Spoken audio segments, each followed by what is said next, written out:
Hi, and good morning, everyone. My name is Carly Bell, and I love to do machine embroidery tutorials.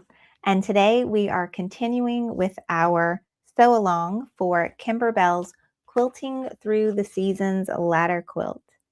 So super excited to continue making blocks for this beautiful quilt, and very excited about today's project because we are going to do a deep dive into how to make some of these beautiful quilt blocks, even if you only have a 5x7 hoop. So we are going to be making the largest block on the quilt today, which is the vase. And the size of this block is 8 inches by 12 inches.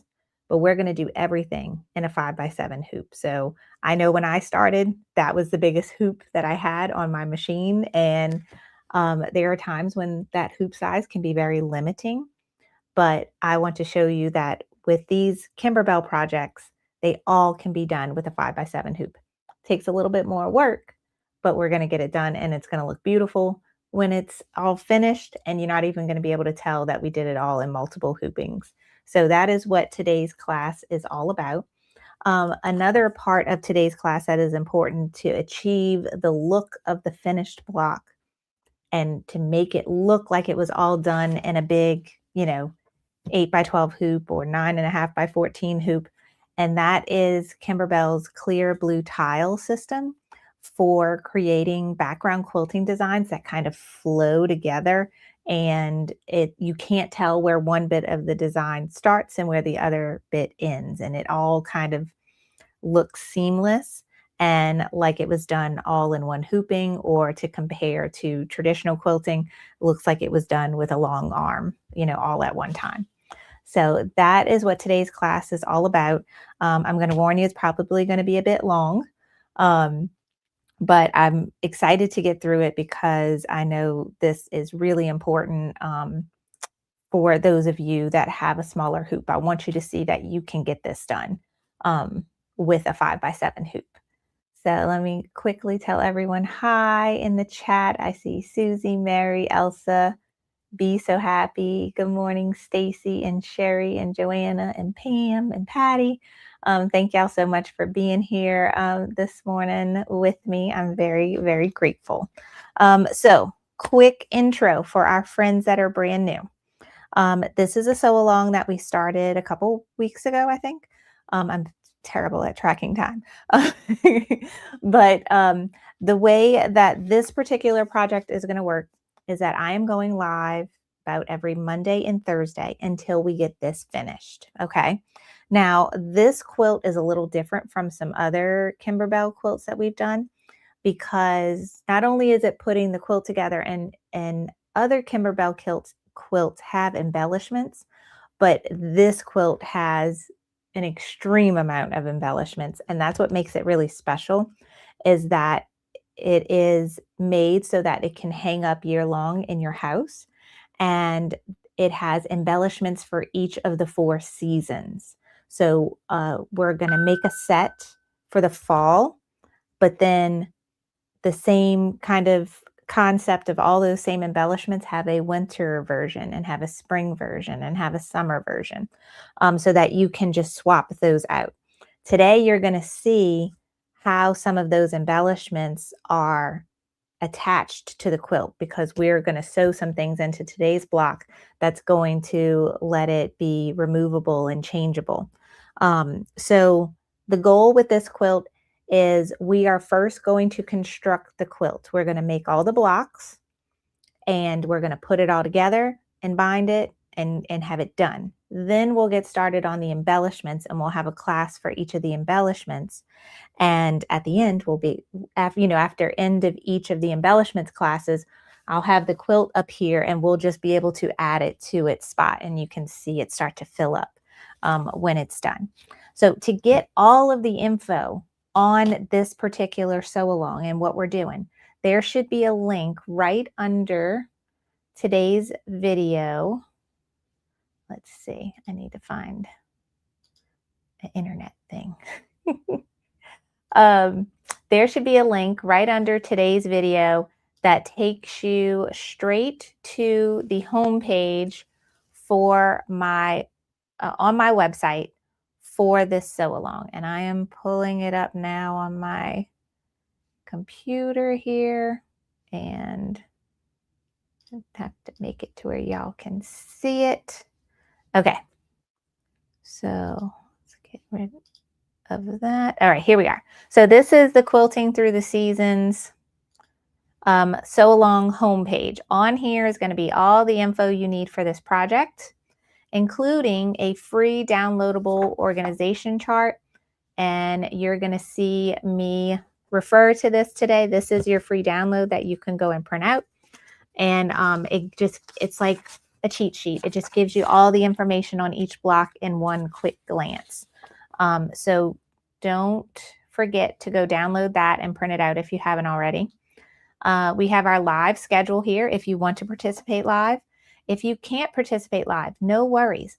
All the classes are recorded, and the recordings are here below the schedule so that you can come back and watch them whenever you're ready.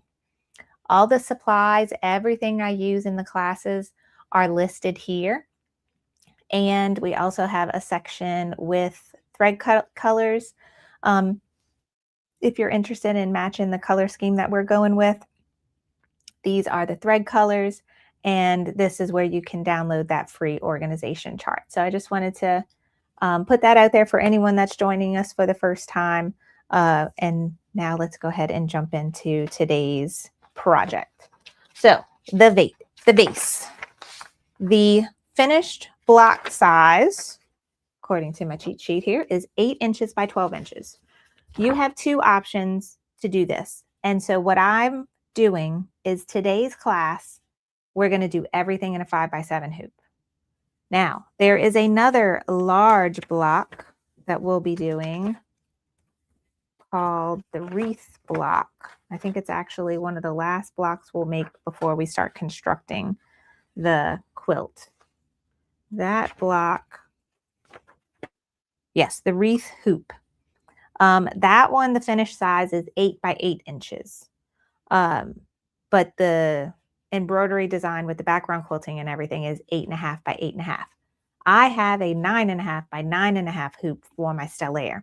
So I was thinking with that block, I'll show you how you would do it with the big hoop. But it's basically the same thing we've done with everything else. We put the background quilting, we put the design on top in software or on your machine, and then stitch it all out. Today, we're breaking it all up. Now, for my friends that have a 5x7 hoop, you will be able to break up that wreath hoop in the same method I'm showing you today.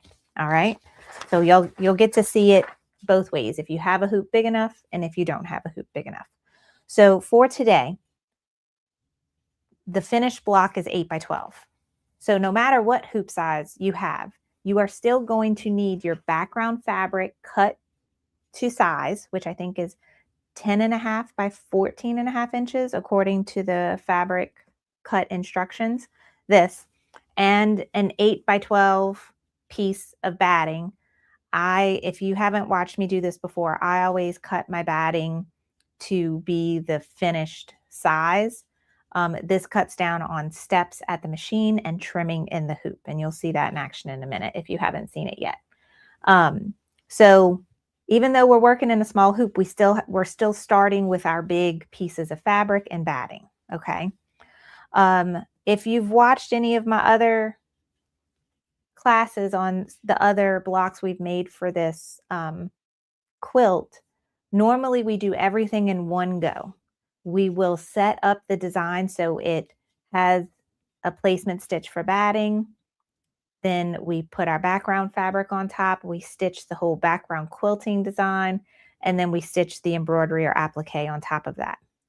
This is going to be different because we're not going to set all that up in Embrilliance.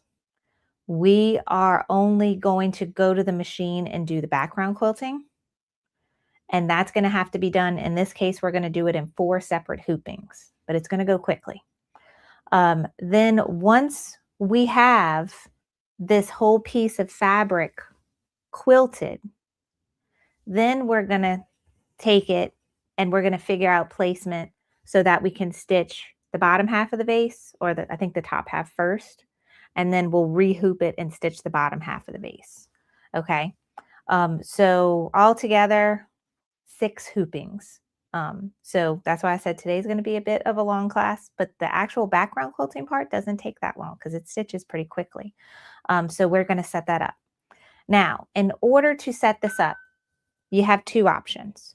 When I first started getting into this stuff, I'm very budget conscientious is my word I'm going to use today. But I saw all these things and I wanted to buy it all, but I was like, whoa, whoa, whoa.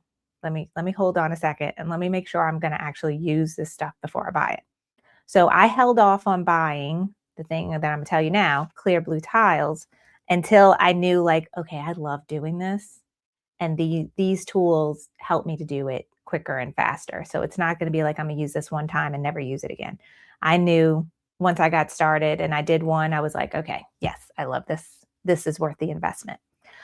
So I'm going to show you how to use these. But if you are a first timer and unsure yet if you want to invest in these, I'm going to show you how you can make your own template and bypass these for your first project to see how you like it first. But the concept is that we are going to use a template to figure out right where to do our hoopings for the background quilting. Okay. So let me get my little table set up. All right. So I have my batting and I have it cut to size. So this is 8 by 12. I have my background fabric and this is, I want to say 10.5 by 14.5. And that is on, lost my papers. So on the fabric cutting guide, yeah, right here. So 10.5 by 14.5. That is this piece of fabric here. And all of this is in the instruction book that you get when you buy the designs. You get a physical book, and then you also get it in a digital PDF form. And so some of the pages I like to print out because I am constantly referring to them. And then I mark and highlight and stuff the things that I've done. Okay, so what we want to do first is what's going to end up happening is you don't need to necessarily background quilt this whole entire piece. I really just want to quilt right where the batting is going to be. So I do this just by feeling, like I can feel where the batting is. And I just eyeball placing this in the middle. But if you want to be exact, what we can do is have some creases to help us. And I could this is almost the same as how I float things on stabilizer. Let me get this. So just if I wanted to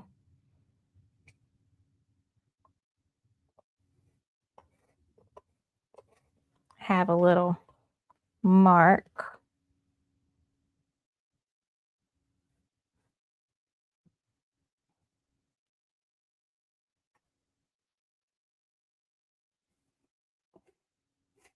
Okay. And then kind of same thing for my fabric.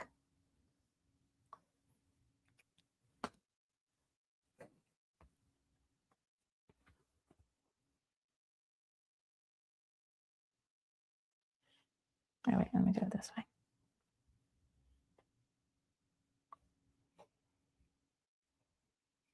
Because what's going to happen is when we figure out the hooping for the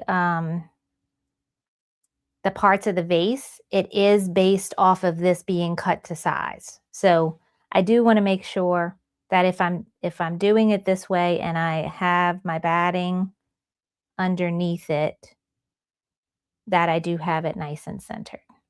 Okay, so I am just looking at this vertical and horizontal line And it's easy to take this and line it here. And I could see this crease mark and making sure that it goes across. And now I should have my batting should be nice and centered in the middle of this fabric.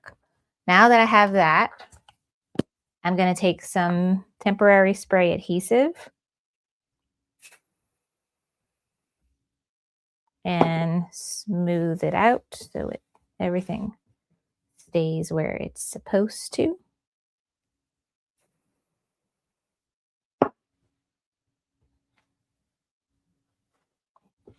And we have that. Okay, so now your fabric, your background fabric, and your batting are prepped and ready to be quilted. And I'm just going to get these corners here so it stays. And what we're going to end up doing is floating this on our hoop and stabilizer. All right, now the next step is using a template to mark where your hoopings are going to be. Now, if you have a 5x7 hoop as your largest, then you are going to want to do this 4x6 size of background quilting. And let me look at my cheat sheet. The pattern for this one is Floral 8. So let's go look at our design. So here is my folder for everything for this project. So here are the background quilting designs, and here's Floral 8. And let's look at embroidery files. All right, remember in other classes we talked about block by block and clear blue tiles. When you're doing everything in one hooping, we use the block by block method. But this one, our hoop is not big enough. So we're going to use the clear blue tiles method. Pick your format of choice. Look at all the sizes that the design comes in. Those are essentially all the sizes that clear blue tiles can come in, okay? So you use them in a combination that works for your project and in the size hoop that you have. So if I have a 5x7 hoop as my largest hoop, I can use this and anything smaller.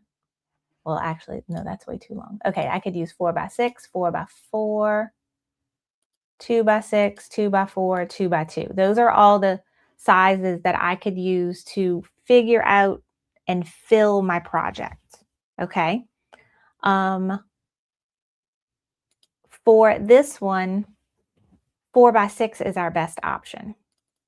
And I am going to open this and I'm going to print it out.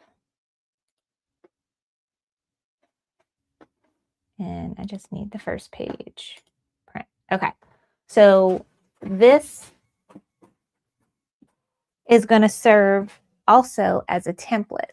But what I want you to visualize is us using this. I probably should have cut this better.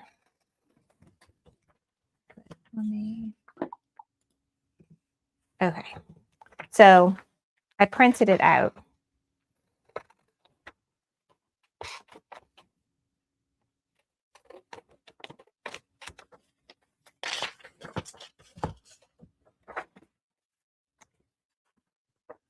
What I want you to do is use this and visualize, okay, if I put this, and this is me feeling my batting, just my starting corner is here. If I stitch this here once, and then stitch it here, and stitch it here, and stitch it here, when it's done, it's going to be completely filled. And the way the design is made, it's very hard to tell where one hooping started and the other one ended, like that it was done multiple times. So that's the goal of the clear blue tiles or the just using the actual embroidery file printed out, is a template so that you can see, okay, if this is 8 by 12, I know I can do 6 inches this way and 6 inches this way, and that fills up my whole 12 and 8. So I do 4 inches and 4 inches. So that's why the 4 by 6 works really well for this. If I had a bigger hoop, I could also try 8 by 6. That could work.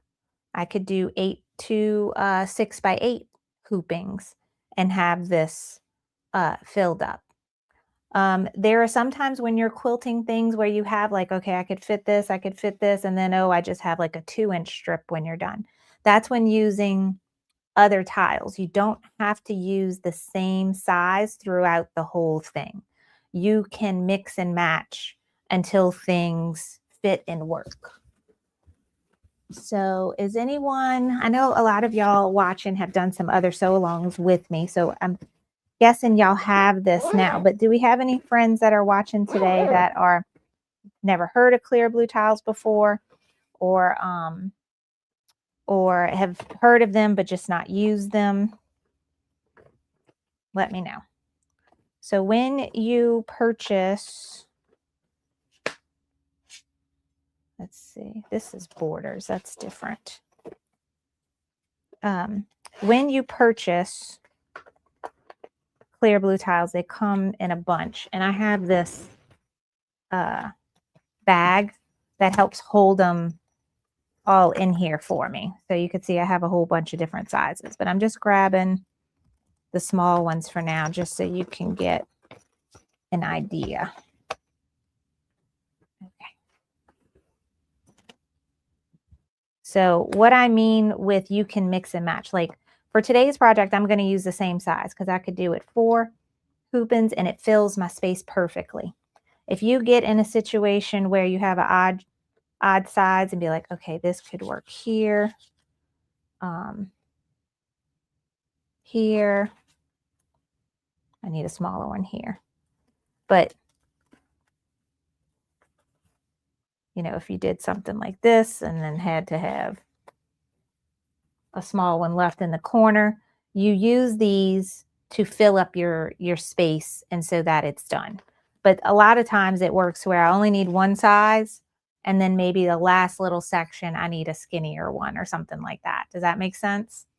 And you know, you get one of all the sizes, but what we're going to do is use a marker, fabric marker, and my Dritz ones are running out, but I thought I had a Kimberbell one up here. Let's see if this one's better.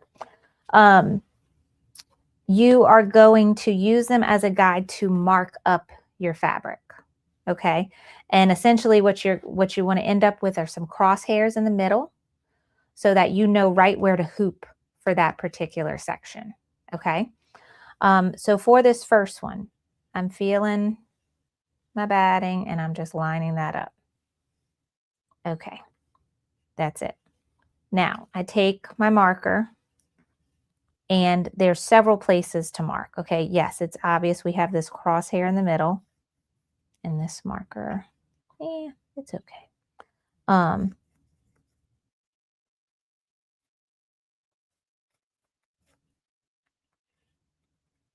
got a little dot right here.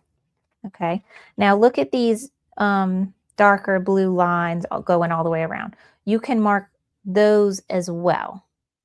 And those are going to come in handy for when you are moving your tile and making your next marking set. Okay, so when I'm done, I'm left with something like this. Can y'all see that?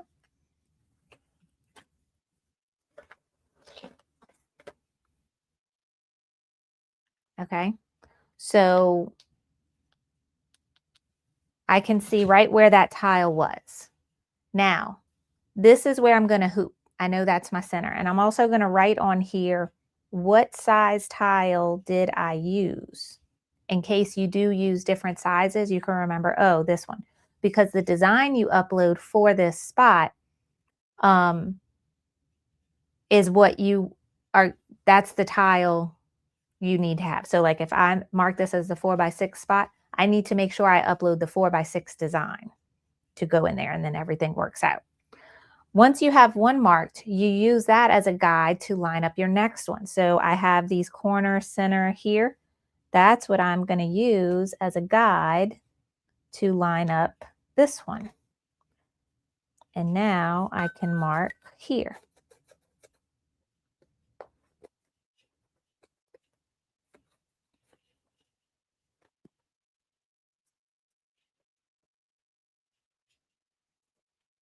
So I didn't do everything because I'm not trying to line anything up on this side. So I only marked here. So do y'all see that? So now I have 2 hoopings marked. And with these lines, oh, I did forget this one, but that's okay.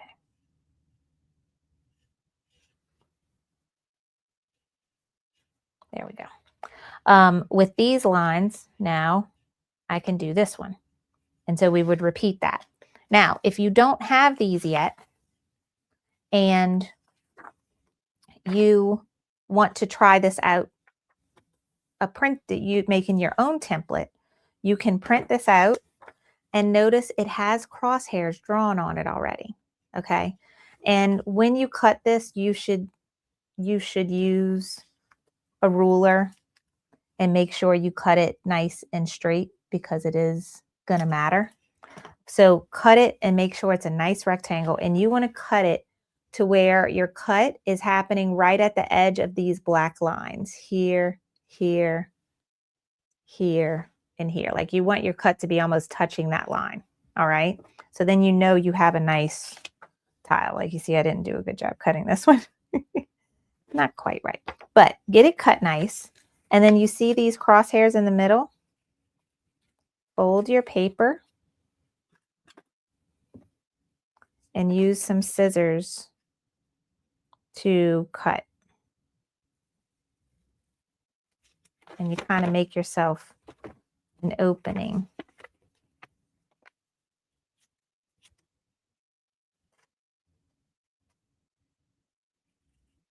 So that you can mark through the paper as well. Okay.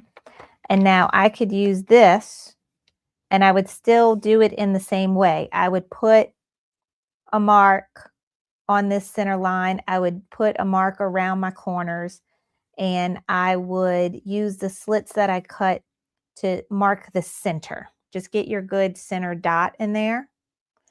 You can even use a hole punch and punch a hole in the center of this rather than cut the slits like I did. And then once you have your center, then take a ruler and connect and draw yourself a nice crosshair in the middle. So y'all see how this can be used to kind of make yourself a makeshift clear blue tile if you wanted. And even another way you could do this is actually stitching this out on some cutaway stabilizer. And that would make you a template as well. If you don't have embroidery software and don't have something to open the design and print it with, then just stitch it out on some cutaway stabilizer. Cut yourself a really nice rectangle around it. Use your ruler to figure out your center, draw crosshairs and all that, and use it as a template to see, okay, where should my next hooping be? All right, so since I did a terrible job of cutting that, I'm just going to continue using this. But these are really nice to have. And it doesn't have to, don't just think small projects like this, think larger projects. I bought an adorable panel, a Winnie the Pooh panel for a baby quilt for my nephew. And I had not done a real, I hadn't done much besides a few of these smaller block type projects. And I was like, okay, I'm going to buy this panel. Now I'm ready to invest in the clear blue tiles. I had done it my makeshift way before, and I was like, okay, now I'm doing it real. I bought the panel, I bought the clear blue tiles, and I laid everything out. I made my quilt sandwich. I laid it out on the floor, and I used my clear blue tiles to go and mark and fill up that whole panel. I think I still have pictures. And let's see, this one. There it is. So it's a cute little Winnie the Pooh panel. And I think I have a video. So you can you see the blue lines marked with my fabric marker? There it is, right on Winnie there. That is what it looked like after I went across the whole quilt and marked it so that the whole thing was filled and I knew where to hoop for each one. So that is something to think about with these tiles. It's not just these small projects. You can get some really large projects done. And it looked like it was done with a long arm. Okay, so now this is my last one. Okay.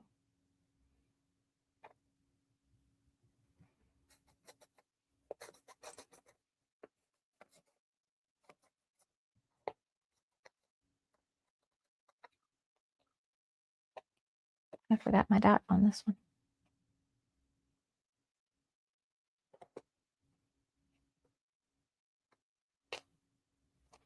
All right, so now with this, I know exactly where I need to hoop 4 times, and I'll stitch out this design 4 times in these different spots, and when it's done, it's going to look completely seamless. Okay, so step number 1, make your sandwich with your batting and your background fabric. Step number 2, figure out what's, what I usually start with, what is the largest size I can stitch, and go from there on how I can fill up the space with my background quilting. So with this one, it's fairly easy, 8 by 12. I just divided 8 by 2, got 4. And if I did 12 by 2 is 6. So that gave me 4 by 6 works out perfectly. When we do all 4 of these, we get 12 inches by 8 inches. So figure out that on how many template marks you need to make to fill your space. Mark them so that you have center crosshairs so you know where to start stitching for each one. And then now all that's left is to float this on some stabilizer. Make sure my needle is right in the middle when I go to my machine, and then just start stitching. Okay, so we're doing all this in a 5 by 7 hoop. So here is my 5 by 7 hoop. And let's see. This is my stabilizer. I was stitching, this was one of our homework blocks. I got it done yesterday. This one took well over an hour just to stitch out. It's all thread. But look how cute it is. Isn't it cute? Okay, so this is one of my blocks. I need to finish. So let me get this hoop out the way. And so you're just going to hoop your stabilizer. I'm going to go ahead and cut this just so that it's not in my way.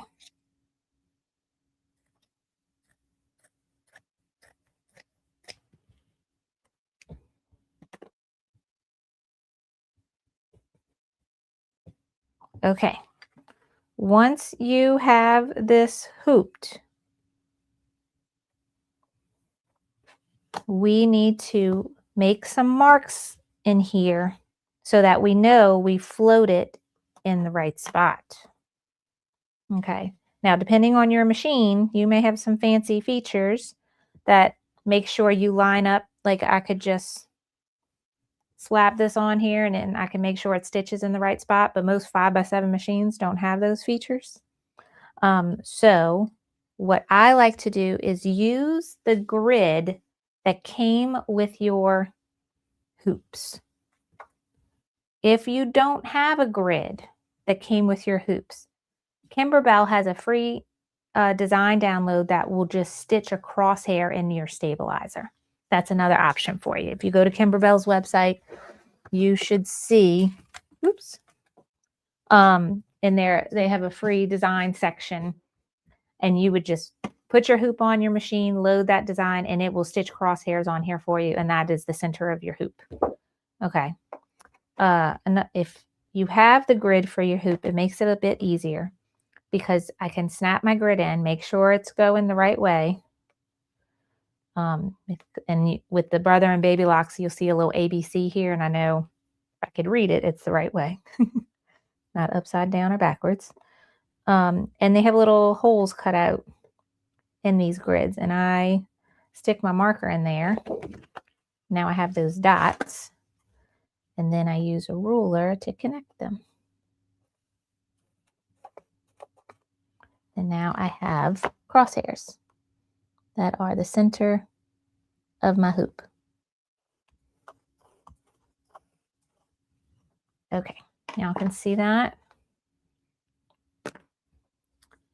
All right, so once you have your marking there, now you are going to add your temporary spray adhesive so that you have something to hold your stuff in place.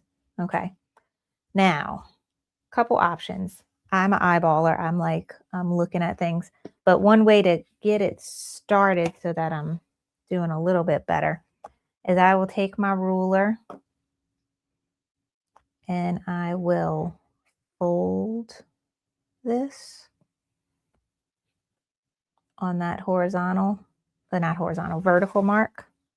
So at least I'm starting somewhat in the right spot. But the problem is I cannot see my horizontal line. I got that lined up. And now I can see that and kind of come down. So that got me started. Then what I do is I peel up all the sides. That looks like that's laying right.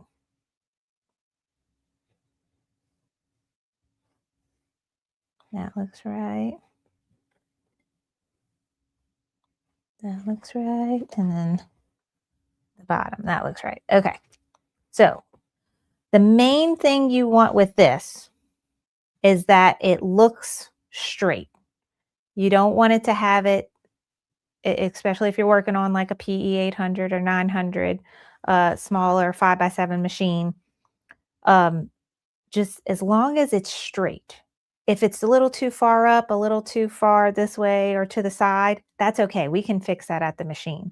But we do want to make sure it looks straight. Okay. Once you have that, press it so that it's sticking to your stabilizer. If you want to be a little extra, make sure nothing goes anywhere where it's not supposed to.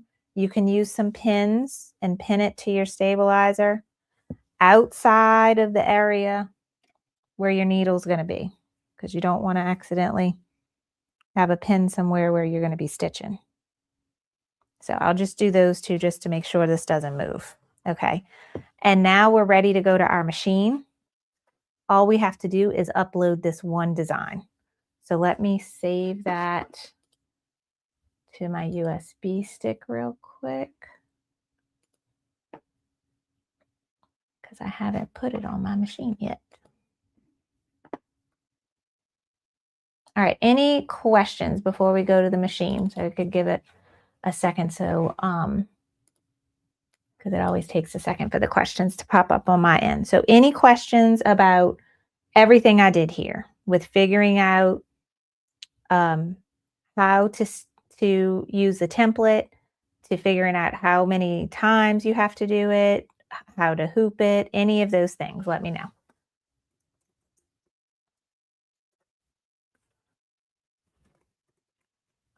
Okay, I'm saving this PES file to my USB drive, and I am ejecting my USB drive.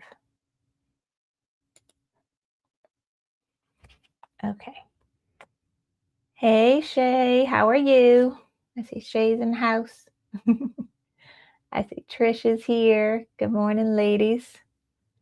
Um, Linda says, looks cute. I am behind. I have one block cut out. Yay me. Yay you. You got one done. That's a big deal. It's all about getting started. It's all about getting started. Oh, yes, girl. I know you're busy. Every time I see you on Instagram, you are like stitching a whole new quilt, putting a whole new thing together. I was like, I wish I could make as many things as Shay does. All right. So we have this. Let's go to the machine now.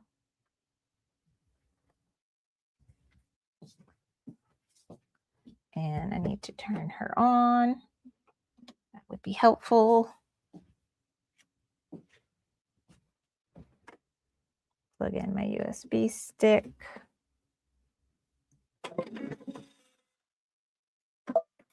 Calibrate. Oh, I need to check my cheat sheet and see what color thread I'm stitching. All right, let's pull up the design first.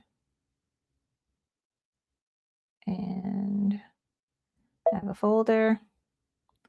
Plant 4x6 background quilting.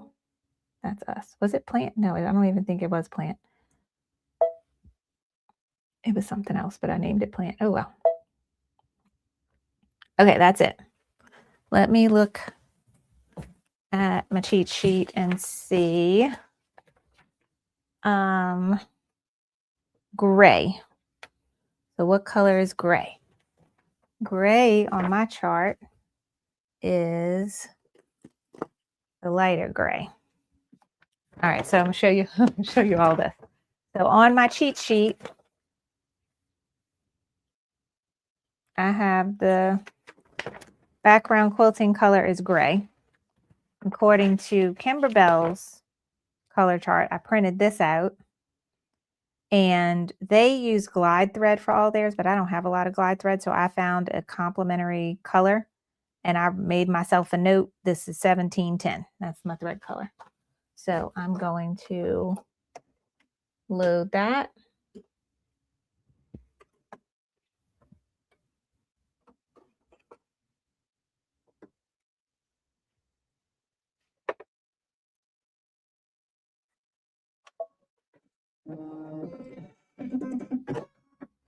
Okay. All right. That is done. That is there. Okay. Now let's put the hoop on. And what we are going to do is look to see if my needle falls into the center of where my marking was. Okay. So I have my dot in my center. I'm going to lower my needle. It's almost there. It needs to go one smidge that way. So get my thread back. Okay. And what I'm going to do is go to edit, move, and I have some little arrows and I can move it. And I moved it once that way. Let me hit embroidery. Okay. I like to move it after. And also I have a laser on my machine so I can put that on and see. I can move it this way and right there. Nope, too much. There we go. Now my little laser dot and lowering. No, I like it better.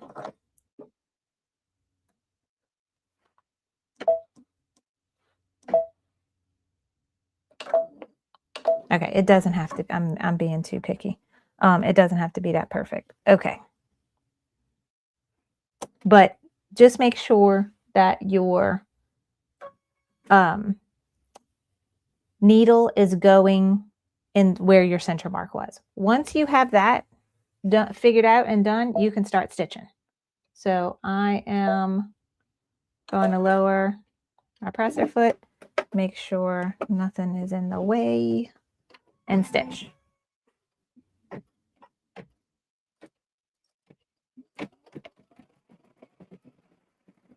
Pause real quick because I had this tail. I want to make sure it doesn't get stitched on top of. All right, now that's gonna stitch. And then we are just going to rinse and repeat. Once that's done stitching, we are going to take this out the hoop, re-hoop on this section, stitch it out, and so on and so forth. Okay, we're just going to keep doing it until we have all 4 done. And this only takes 2 minutes to stitch out. So the longest bit is going to be re-hooping. But once you get the hang of it, you move a lot quicker. So let me check the chat.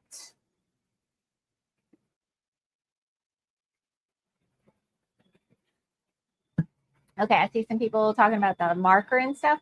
I've used both the Kimberbell disappearing ink fabric marker and the Dritz, and I don't have any trouble with either one. Both disappear with water. But Patty had a great suggestion. She adds a little bit of vinegar to her water, and that helps it disappear as well. So, but they're supposed to be water soluble so that they disappear with water. Oh, Shay, you got the Luminaire? No, I didn't know. Good for you, girlfriend. That's awesome. Yay! She got a big bad boy. Her machine's bigger. So this machine, the biggest hoop is 9.5 by 14. Her machine has 10.5 by 16. That's amazing. You can do some big old things with that. So happy for you.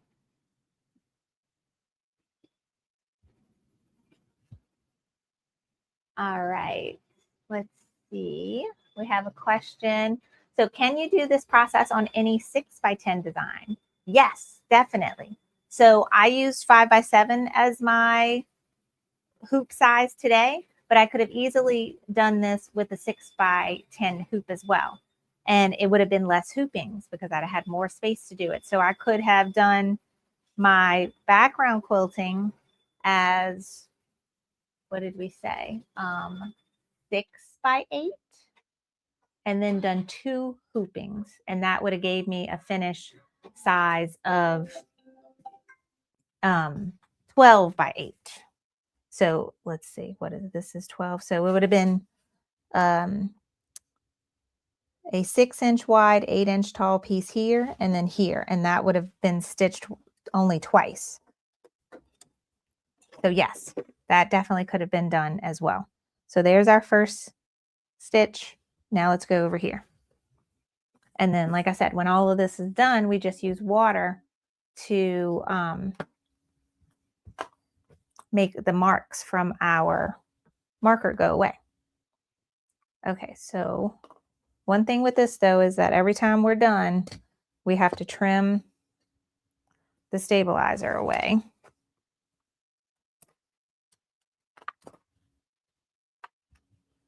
So there's the back here. What I'll do is just pull it up and just trim it as close to the design as possible.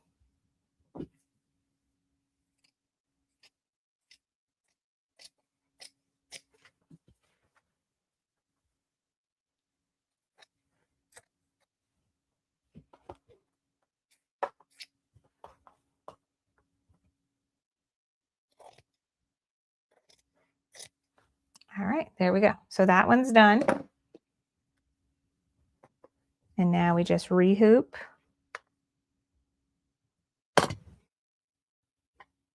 Stabilizer.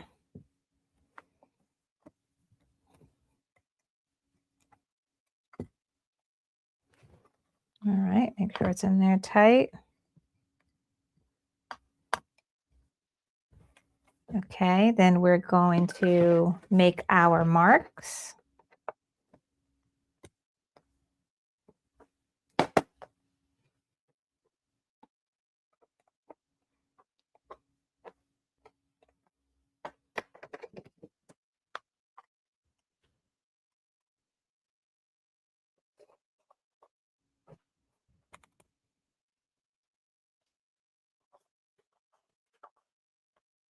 Have that done. spray adhesive. All right, this time I'm going to do this one. So I'm going to fold this.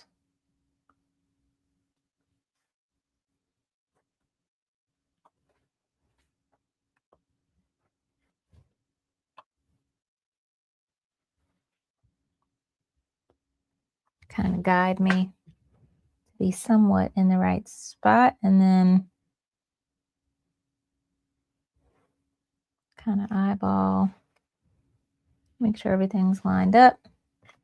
Once that's, I feel good about it,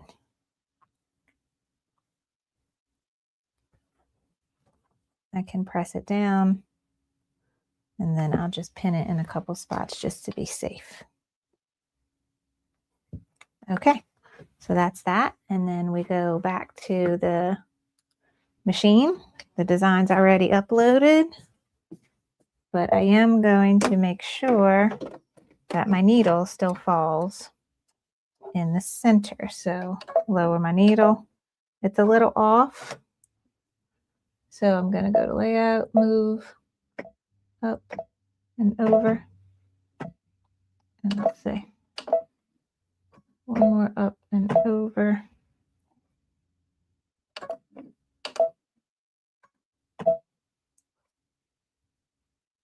All right, right where I want to be. And then I do okay, lower, make sure nothing's in the way, stitch.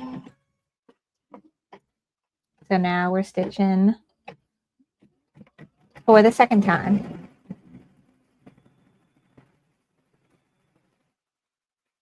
And then once you see these two next to each other, you'll see how nice it looks. The only thing that's giving it away right now is all the blue marks on my fabric.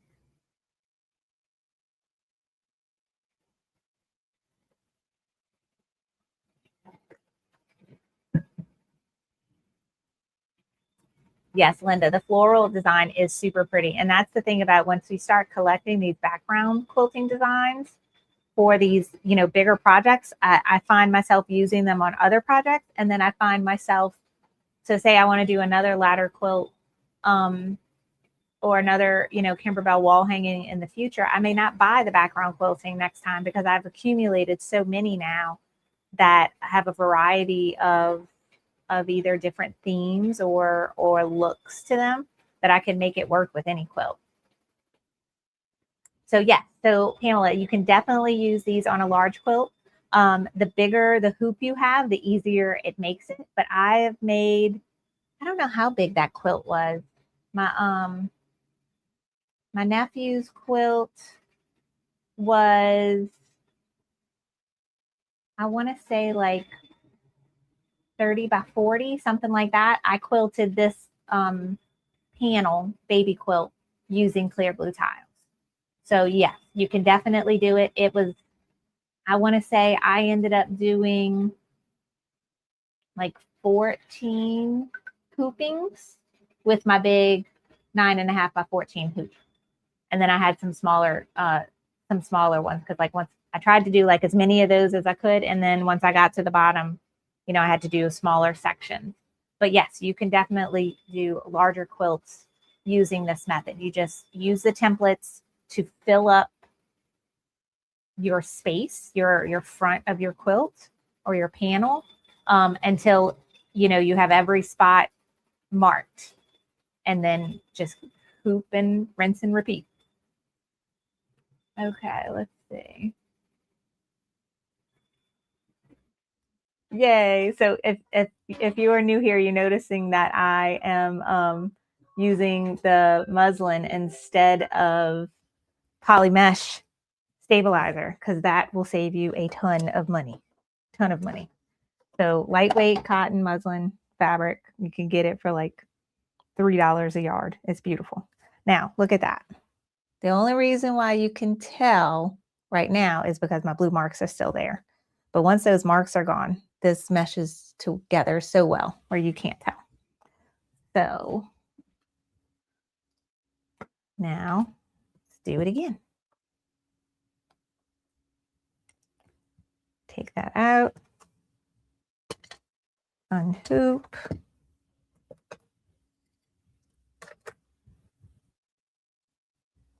Trim off the back stabilizer.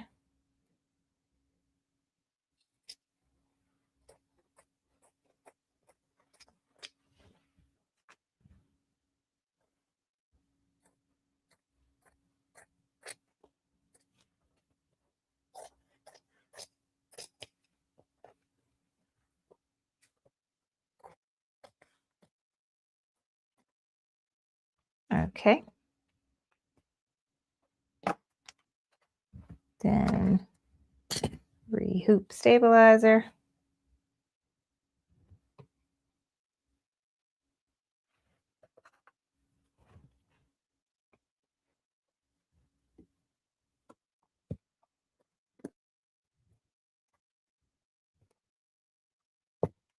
And make our marks.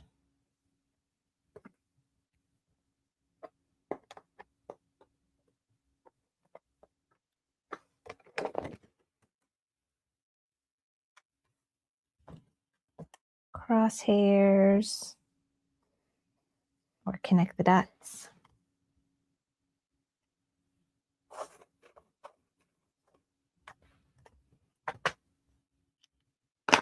Spray.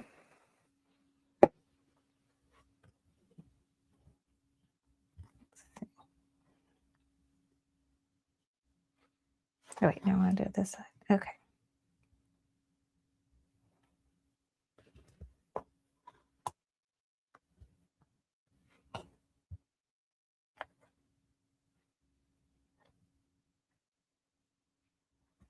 Okay, something like that.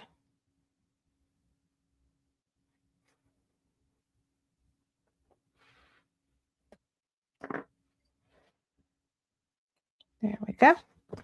Once I have that in a spot I like it, press it down and pin.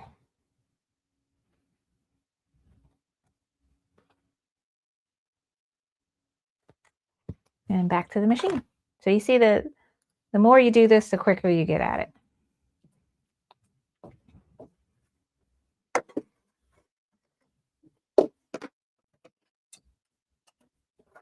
Okay, and I can already see this is off, so I'm going to move it.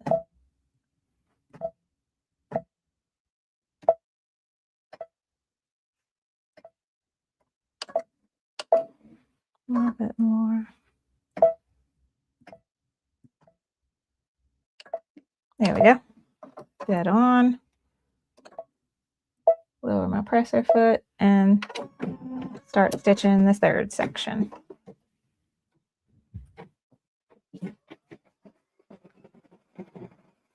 Okay, let's see. Yay, this is so exciting. So let's see. Woods and Suffolk. I'm sorry if I'm saying butchering that. But she had her eye on a Laura Ashley Innovis 5000 sewing embroidery machine on Marketplace over the summer, and her husband bought it for her. Yay, I'm so excited. Do any of you ladies have this retired machine? And she said her daughter has it and loves it. So yay, I'm so excited for you. I want to say that particular machine, what is the maximum hoop size on it? I want to say it's 4x4, but I'm hoping that it's bigger.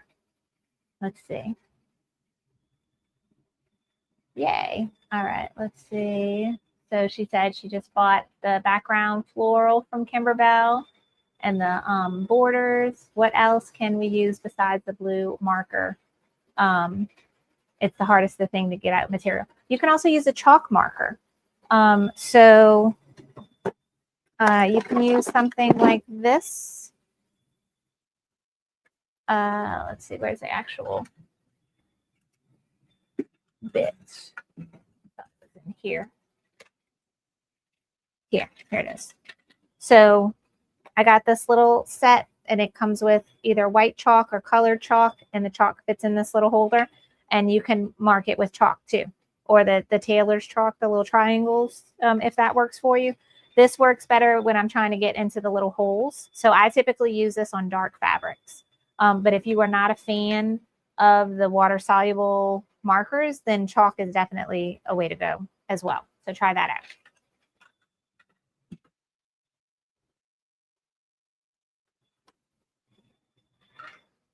Let's see what else.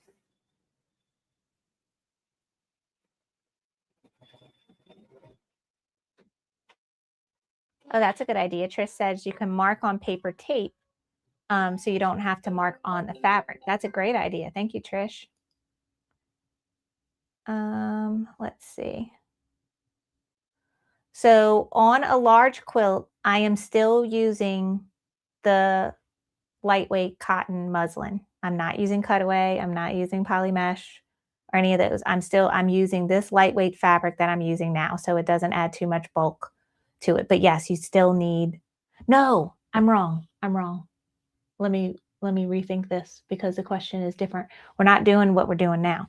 If you're doing a larger quilt and you have made your quilt sandwich already, so you have your backing fabric, your batting, your front panel, you're not using any stabilizer whatsoever. You're hooping the quilt, okay? And that's what I did with that baby quilt that I showed you. I made my quilt sandwich, made all my markings, and then I hooped all of it in one go. No stabilizer needed. And then you'll see the back of your quilting on the back fabric. So that is one way to use the clear blue tiles to quilt finished projects, like to finish them. What we are doing today is different because we are making all the blocks in the hoop with the quilting, the batting and the quilting. And when we're done, we're going to piece all of our blocks together and then add just backing using the stitch in the ditch method. So you only see the quilting on the front of the quilt. You won't see the quilting stitching on the back of the quilt. It's going to end up being hidden. And I have my other ladder quilt you can see. So that is the method we're doing today. So like on this one, you could see the quilting design here, right? But the back of the quilt, you don't see any, you probably couldn't see if it was there, but all you can see is my stitch in the ditch lines where I just stitched in between the blocks, right? Just to get it connected to the back. So that's the method we're using on the ladder quilt. But the clear blue tiles, you can do it more the traditional way. And let's see, I have a little tiny guy here. Okay, so here is a little, just like a little table centerpiece thing I made. And I pieced together the front. I made my quilt sandwich with this batting and backing. And then I put all of this in a hoop, and you can use a regular hoop, or like you would literally hoop it like this, but it gets tough because it's so thick. You got to make sure things are really, really, really open, and actually hoop it. But the easier thing to do is if you like doing this, this is me. When I decided I was making that baby quilt, I got myself a magnetic hoop. So this obviously wouldn't work for this project, but it did work very nicely for my big baby quilt. So that I hooped the quilt sandwich in between the magnetic hoop pieces and then brought it to my machine and it quilted. And then no stabilizer, and you see the quilting design on the back of the project. Does that make sense? Let me know. All right, let me go we're done with the third hooping. Y'all can see here how it's coming together. So 1, 2, 3. We only got one left. And then let me fix this.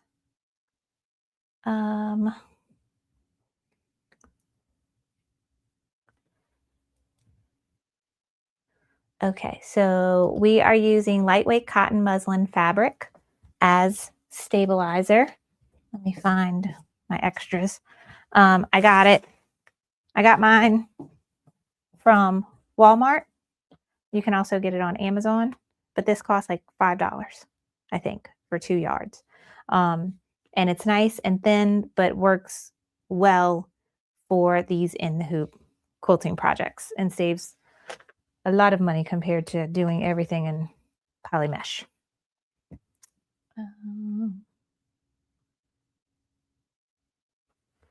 Yay, I'm so glad. Trish said she's so glad I'm showing this in a smaller hoop. Girl, like I said, this is what I had when I started. And so I know I appreciated when someone showed me how to do things when I did not have a luminaire. Because like, or not a luminaire, but like all the videos I saw were people with multi-needle machines. Like when I first got into embroidery, every video I saw with how to make my cute little baby stuff, like onesies and everything for my daughter. Everything I saw was with a multi-needle machine. And that's one of the reasons why when I got into embroidery and when I, figured out I loved it and wanted to do more than just make things for people, when I started my website and my channel, I was like, let's show how to make all these things with the machine, most people have. So yes, every time I teach something, I'm always trying to make it a point to show you on a smaller flatbed machine. I do have videos on multi-needle and stuff now too, but I like to mix it up so we can see all the ways. All right, last hooping.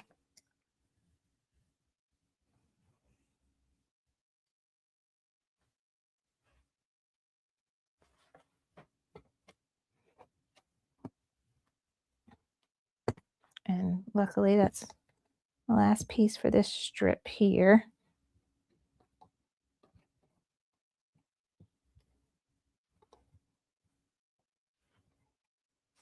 Okay.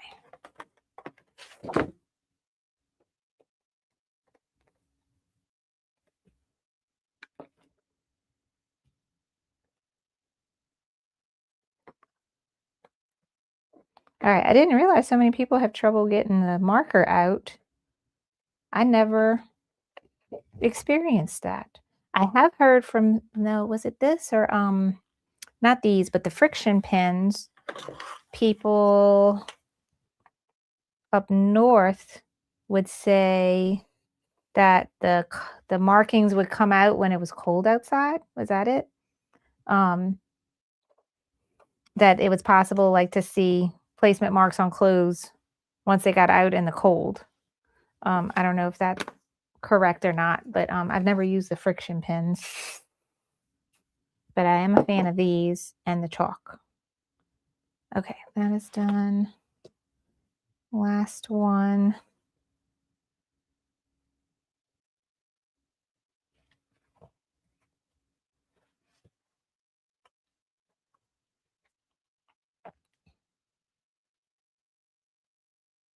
Wait, way off. Maybe up here.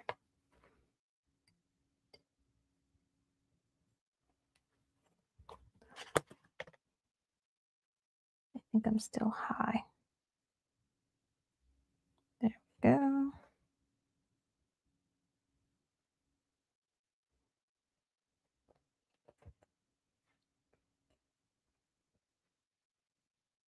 All right.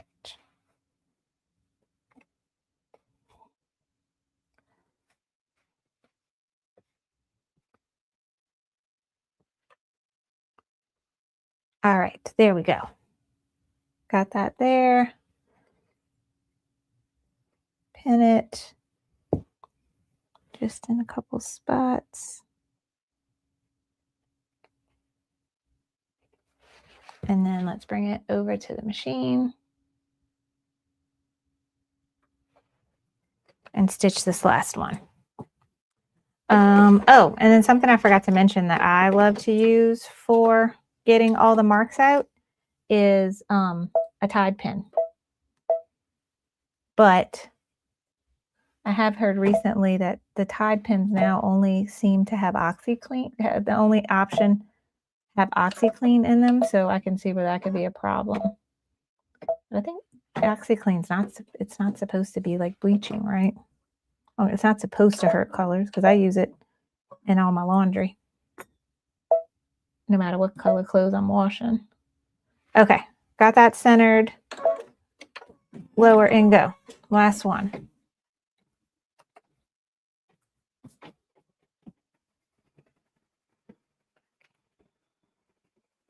All right.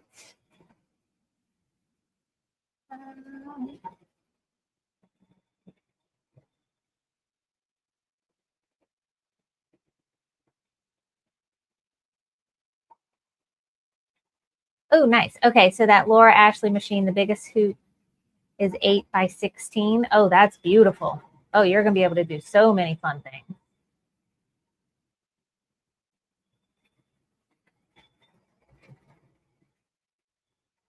Okay, let's see. What size muslin do you use? I tried getting muslin for the 4th of July ladder, but I think I've wasted a lot. Okay, so let me show you what I do because I have a lot. All right, so see all these little pieces I just cut? These are kind of not super useful, but you can see from some other ones. I don't know if I could cut that one, but I have a collection. And what I do, so I try to hoop everything right.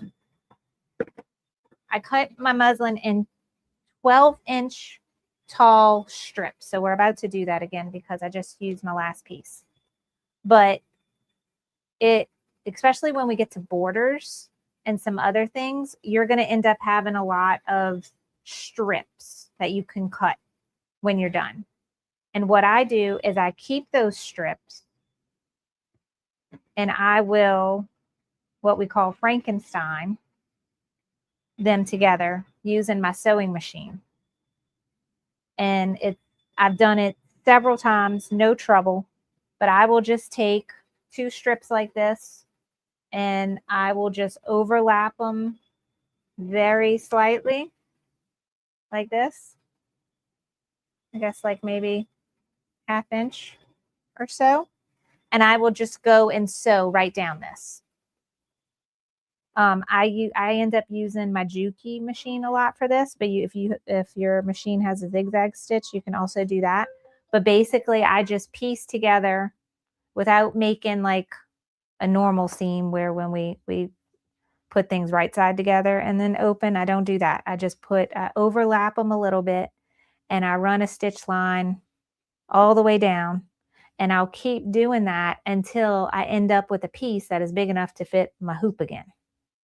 So Frankenstein, my strips, and I have a little box here with a bunch of strips. So once I get down to using my yardage, I will, like for this one,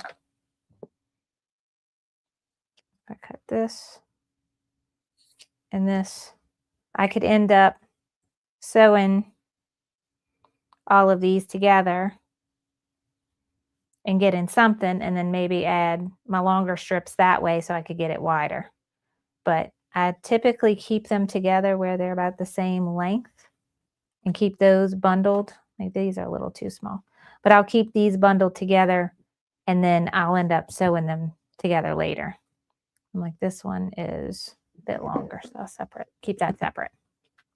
But that's what I do. All right, we are done with the last of the background quilting. So now I have a piece of fabric that is quilted for you know, finished 8 inch by 12 inch area. And now we're ready to use this to stitch our vase onto.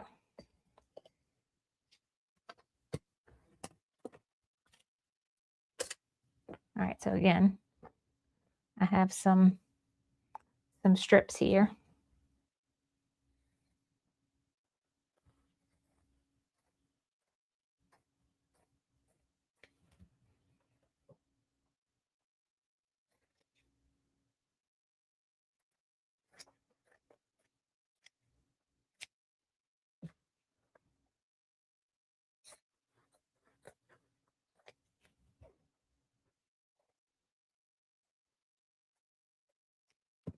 Okay.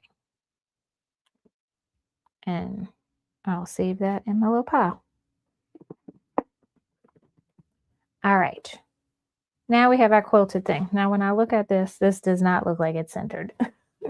So I will have to adjust and make sure I stitch my vase on here. Right, but it's definitely more space over here than over here. So I did not do a good job of putting my batting on the back of here centered. So I should have just eyeballed it. I probably would have done better. Okay. This is the tide pin I was talking about. This one has oxy. I'm using it anyway.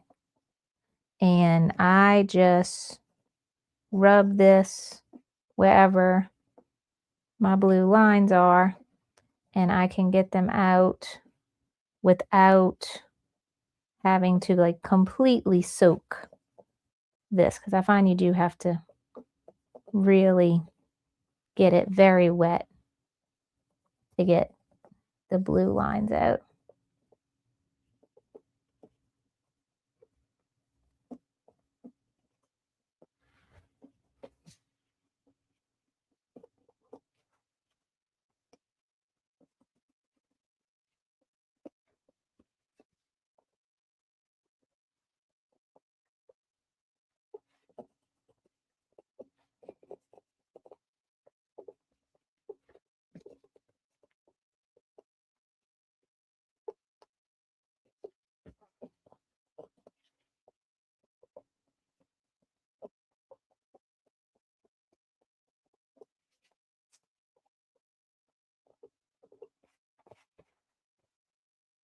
Okay, now I think I got, oops, there's some there. I think I got everything out.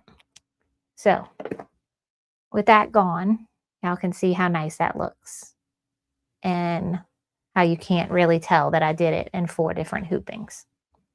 All right, I might press this just to get it nice and smooth again. And next, we are going to be setting ourselves up to stitch the vase. Now, I need a couple things. The instructions for the vase that are printed in the book are for the 8 by 12 version. So that's if you're doing it in the big hoop. If you are doing it in the 5 by 7 hoop like me, you are going to have to go into your designs where the embroidery designs are in the instructions folder. There's an extra folder for the split designs. And so I printed this out, and this is the vase in 2 parts. So here's all the step-by-step instructions for it. And you can see when you're done, each season we'll be changing out the flowers that we attach. So the fall one is the pretty sunflowers. We'll be making those later. All right, so we have our background fabric. Where's everything else? Okay. Oops. This is the green felt for the leaves. This is the fabric that we're going to applique the vase. And this is the special ingredient to make everything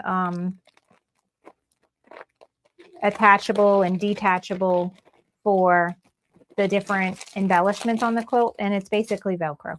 They're calling it hook and loop fastener tape. And it is strong. I would say this is strong. So hook and loop Velcro I think Velcro is a name brand. That's why you can't say that. That is the magic ingredient to get all our embellishments to be changeable on this quilt. So I have all of that. And we need water soluble topper, because when we stitch on the felt leaves, to help it to stay up better. It says we need fabric glue too. Okay. Oh, and we need thumbtacks for this 5x7 2 hooping process. All of Kimberbell's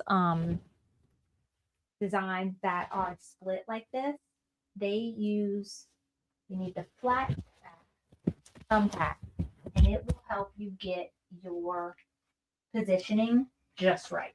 Okay, so these are important. We're going to need these. All right, let's go. So here is when we are figuring out right where to stitch the top of the vase, which is all the flowers. So what we want to make sure, I think the vase is a vertical block.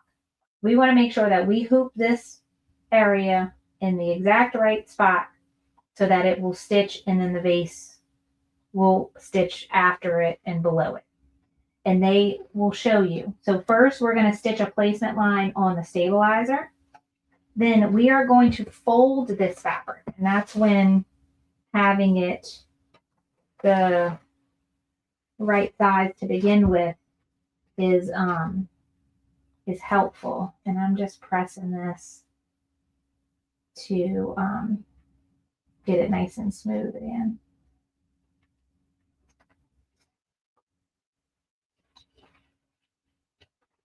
I definitely got some puckering from all the quilting that helped it came up.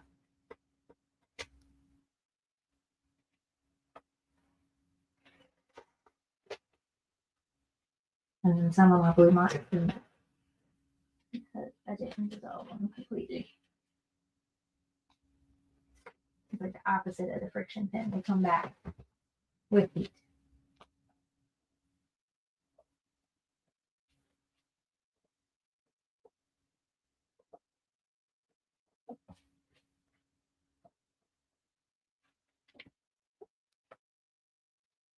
All right.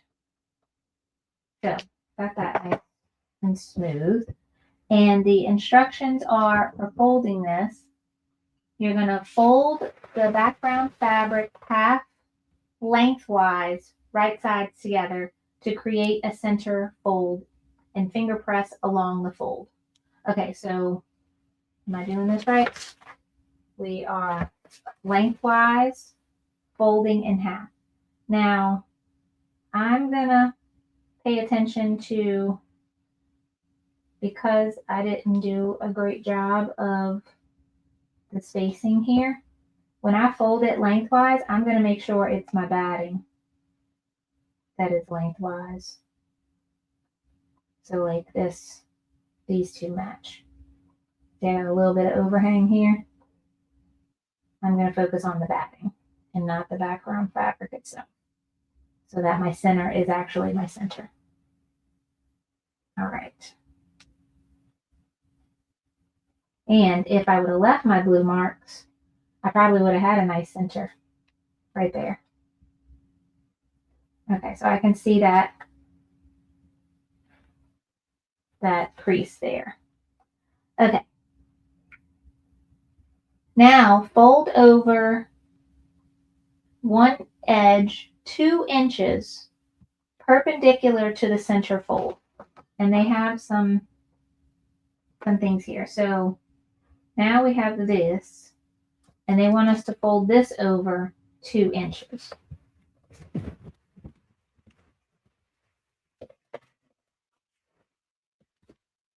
So now let me see how I'm looking here. About 1 inch and a smidge more than 1 inch. So this is 2 inches.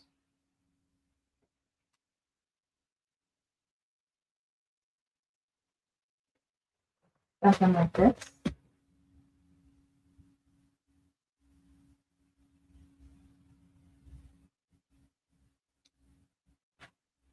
And then put some clips here to hold that in place.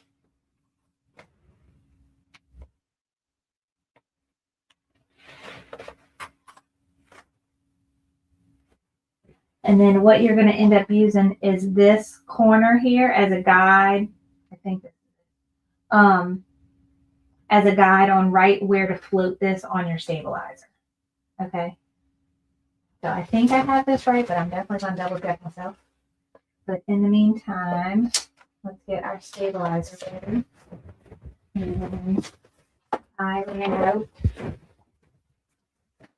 of the strip I was using. So this is that Walmart yardage I bought. And what I end up doing is cutting myself a 12-inch tall strip the width of the fabric.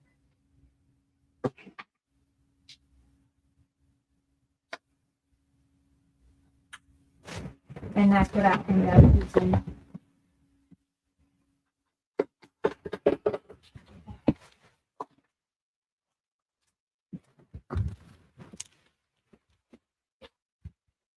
And just regrouping and just working my way down.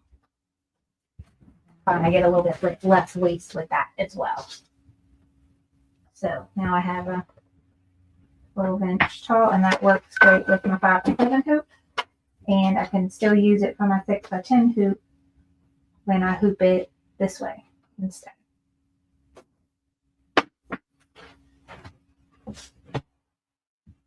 Okay, so now we have our stabilizer hooped, and the first step of the design is we're going to go stitch a placement stitch onto here. Okay, so I still need to put the design. Let's go look at the design. And let me check the comments.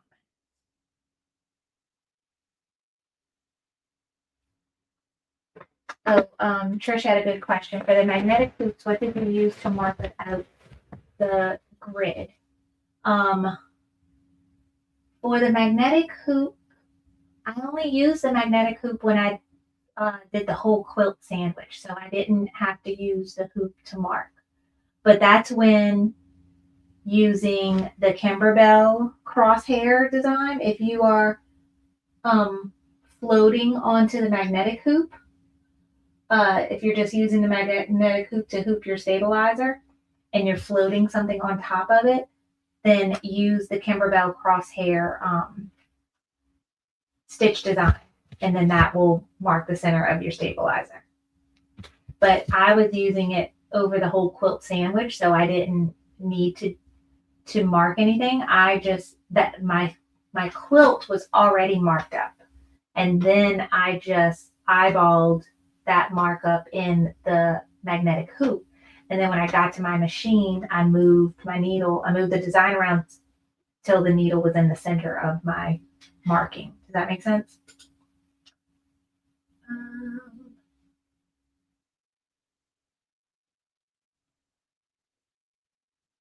Let's see. I'm sorry, I'm like way behind on the comments apparently.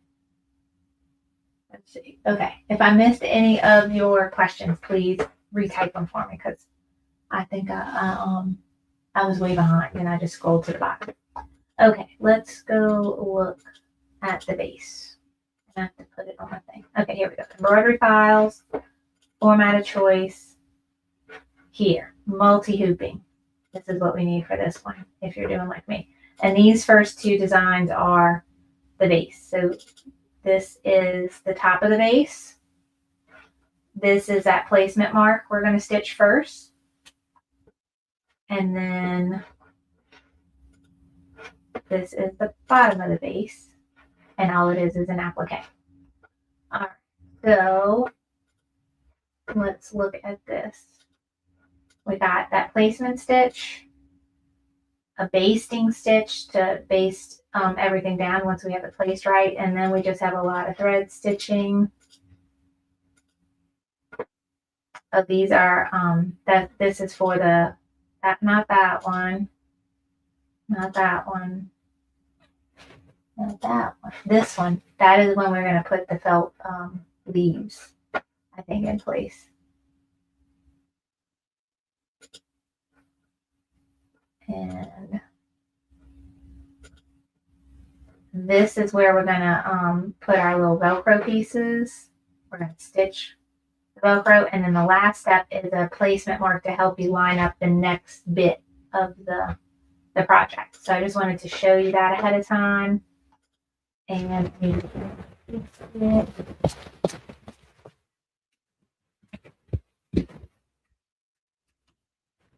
to look at that. So we don't need to stitch out the leaves ahead of time. I think on the wreath we may have to.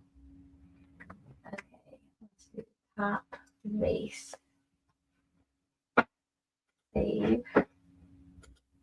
And then this one is all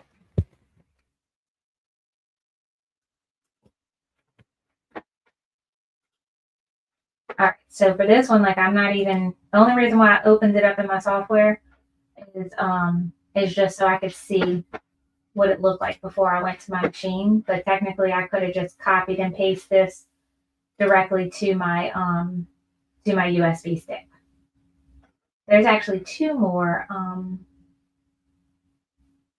designs that are larger and split. So this is one of the wall galleries. It's actually split into 3 hoopings and then the wreath. So for those, I'll probably just use a big hoop for them since we've already gone through the multi-hooping with this one. But the concept is it is going to be the same for those. It's going to be the same process of the background quilting ahead of time and then the multi-hooping of the design. And they use the same method with a thumb pack for all 3 of those.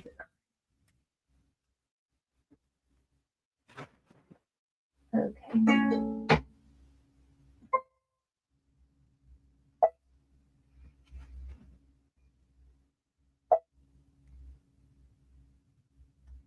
All right, top of the vase. Set. Border. We got placements again, and then I'll double check that the holes are not up right. And I'm just going to use the gray thread. It doesn't matter what color thread you use, as long as you can see it.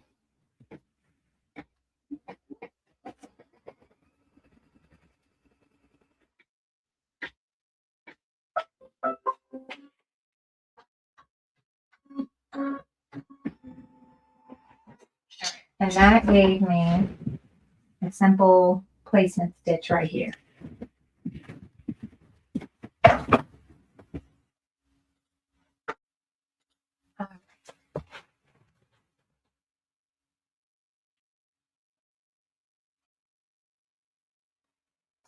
So we have that. And now I'm second guessing myself that I did this right. Maybe I folded it the wrong way. I think I did. I folded it the wrong way. So when it says folded in half lengthwise, I think I was supposed to do it this way. Because for this hooping, so I know the vase is, the block itself is tall like this, right?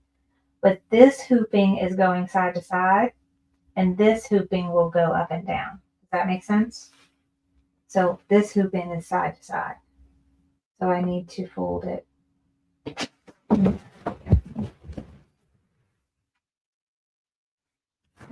Start fresh.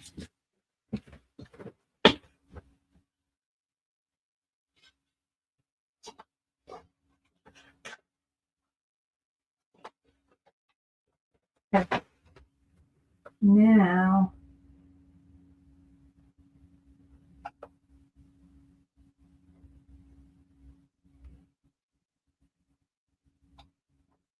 I'm folding this way.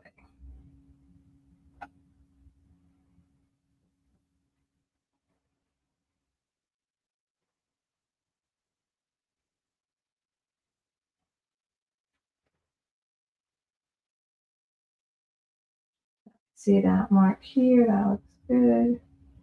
Okay, and then 2 inches here. So let me think about this. If this is 12 and this was 14 and a half, I should have 1 1/4 inch on either side of this. But I have maybe 1, more like 1 1/2 on this side. So it told me to do 2 inches here, but I'm 1/4 inch short. So I'm gonna go 2 1/4 inches is where my fold's gonna be.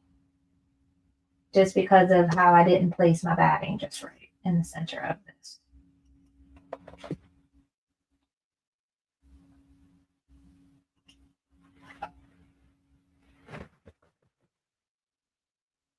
All right. Center fold on this side. Center fold here.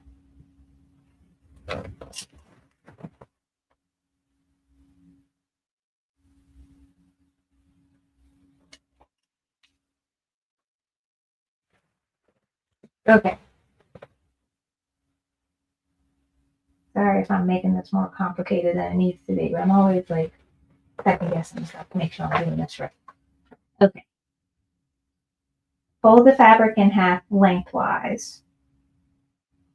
Have the center fold at the bottom. Then fold this in 2 inches. But if you did like me and you didn't get your batting right in the center of your fabric, you should have 1 1/4 inch on either side. Right? Yes. No. Am I thinking of this wrong? 14. Yeah, that's 1 1/4 inch. 1 1/4 inch on either side. And so I adjusted mine because I was 1/4 inch shy up here. So fold this in 2 inches. And if you messed up like me, then just calculate if you should do a little more or a little less. Okay. Now, once you have this, now look at your stabilizer with your placement mark in it. Okay. And we want to place the background fabric with the edge folded aligned with the placement mark shown in red and the center fold with the tick mark in blue. So this comes down and then it goes in the center. You want your design, your fold to line up with this top half of the design. Y'all can't see anything, I'm sure. Okay, so this line and this, the vertical line and a horizontal line. We want this fabric to go here and here. That's where we want to line it up, right there.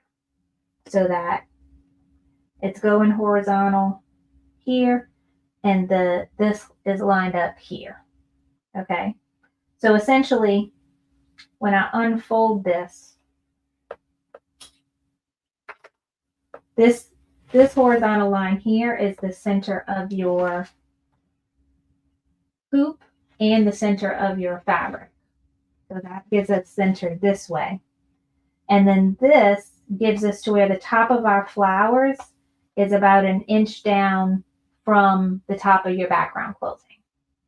So that the top of your flowers is not, touching all the way at the top of your block. They'll have 1 inch space between the top of where the flowers stitch to the top of the actual block. So that is what this is giving us. And now, once you have this figured out, you can unfold this.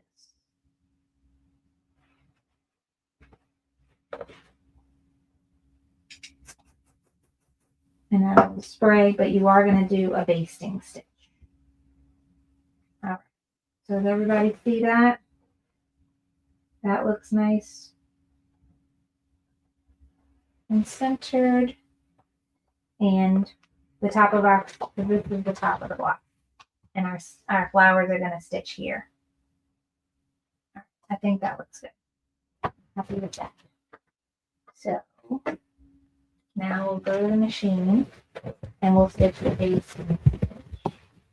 And the basting stitch, I'm going to use that water soluble thread that I used in all the other blocks so that it's easy to get out when we're done.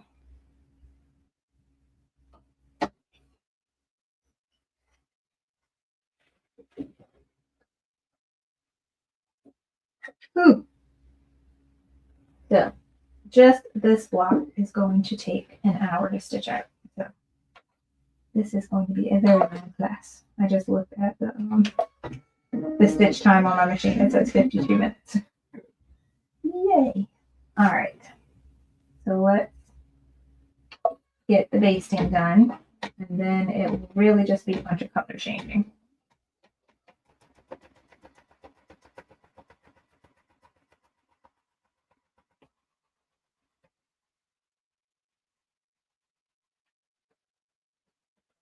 Didn't have it nice and smooth out before.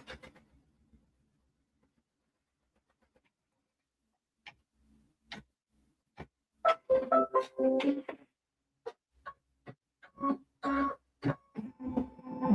I could see my basting box is like really lined up with one edge of my background quilting, but not the other. Let me look at the finished block in the book. Okay, that looks right. So in the book, the finished block, I could see like my leaves go all the way to this edge, but look over here, like there's still some space. So that makes me not second guess that I placed it on there wrong. This is kind of shifted to the right a little bit. There's a lot of blank space here, and then there's definitely some space between the edge of this last stitching and the side. Here it's like right up on it. Okay. So now let's start stitching. So we've done all of this.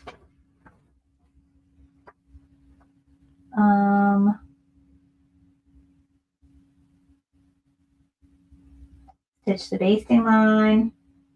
Now stitch the leaves fill. This is this dark green, which I have on my machine right now. So that is the first step, is the leaves fill 1. So let's stitch that.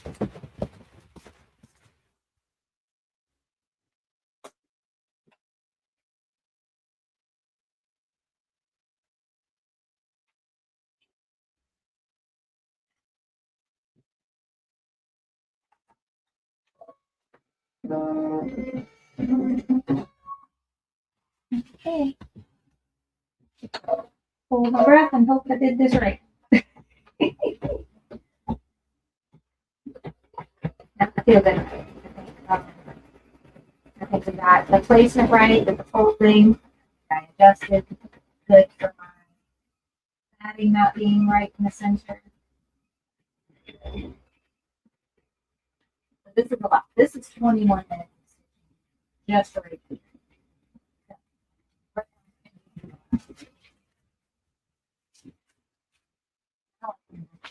Question. What question again?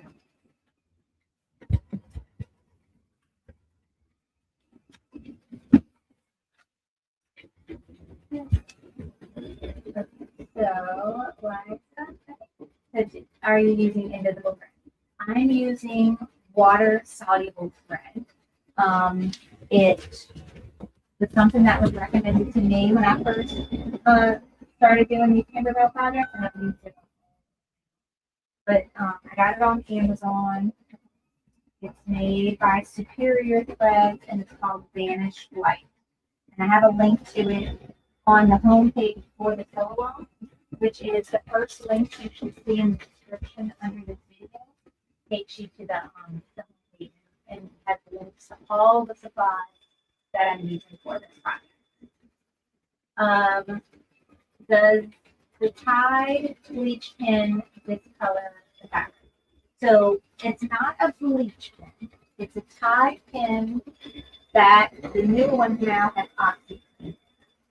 I have not experimented too much with them now that they have OxyClean in them, but previously I used them on all of my projects, all my girls' clothes, and never had any trouble with discoloring the fabric of anything by using this to get my blue fabric marks out quicker. But I did just start using the Oxy one. Now, Oxy or OxyClean is supposed to be color safe. It's supposed to give you that almost result with white as bleach does, but it's not harmful to colors. But like I said, I just started using it, and so I will let you know if I see any discoloration with it.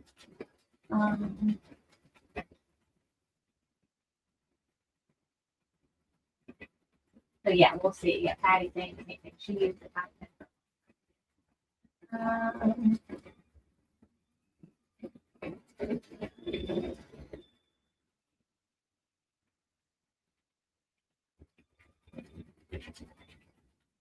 Let's see. She also asked, did I put SF 101 or fusible on the back of my background tag? Yes, I did. All of my fabric that I prepped for this quilt, like for instance, even the applique fabric, I am adding SF 101 usable interfacing to the back of all of this before I cut it. And so in the cutting instructions here,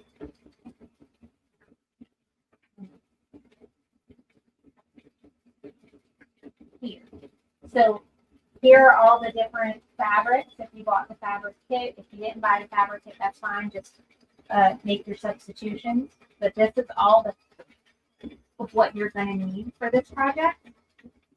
And it shows you. So like this is a basic creamy white color. And I think I got 1 yard of this fabric. And these are all the cuts that you can make to this one piece of fabric to get it the most efficiency and the most use out of it, so that you're not wasting any fabric. And so I had my yard. I cut a huge piece. I actually did 2 pieces of Tellon because I think it was like 40 inches one way.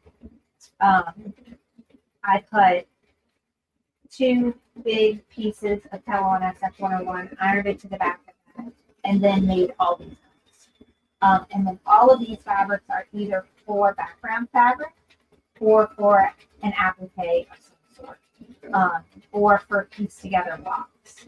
So at first I only wanted to put it on the background fabric, but to be honest, it gets to a point where it's too complicated to figure out what is background fabric and what is not, and how to only use it to, a small portion of your fabric if the rest is applique, that I end up just using it to back up the whole piece of fabric and then making all these things.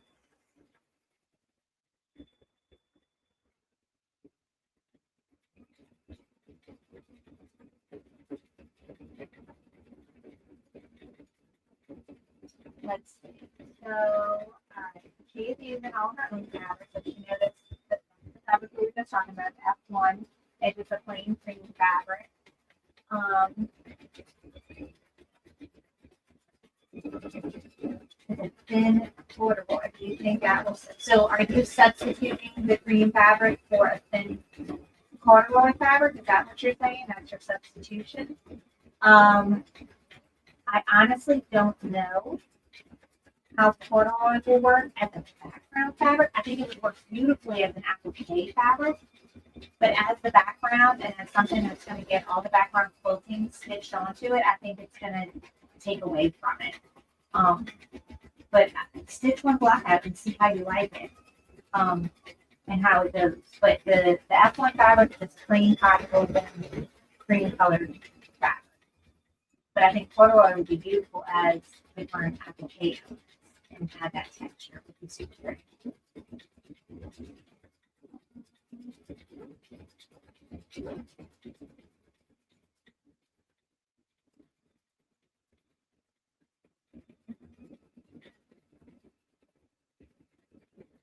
All right, I think I caught up on.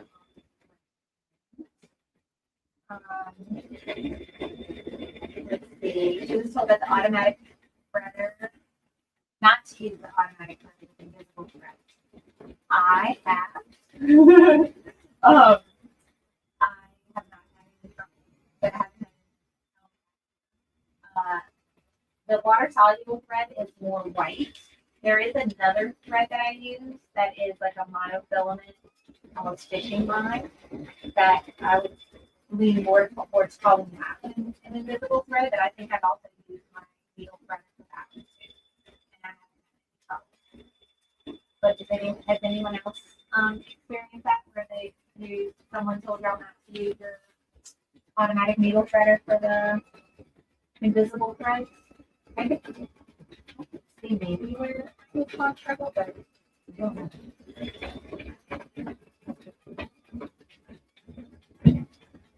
It is a bit of a different texture than the rest of your thread. It's more plastic.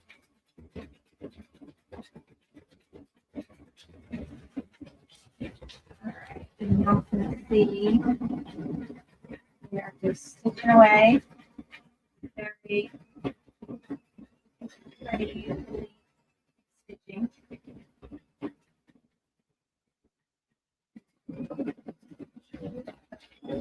I'm getting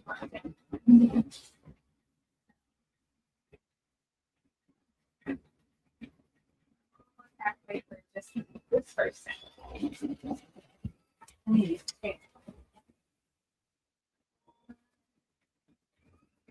Oh, now I'm starting that. Where is my microphone? The microphone is just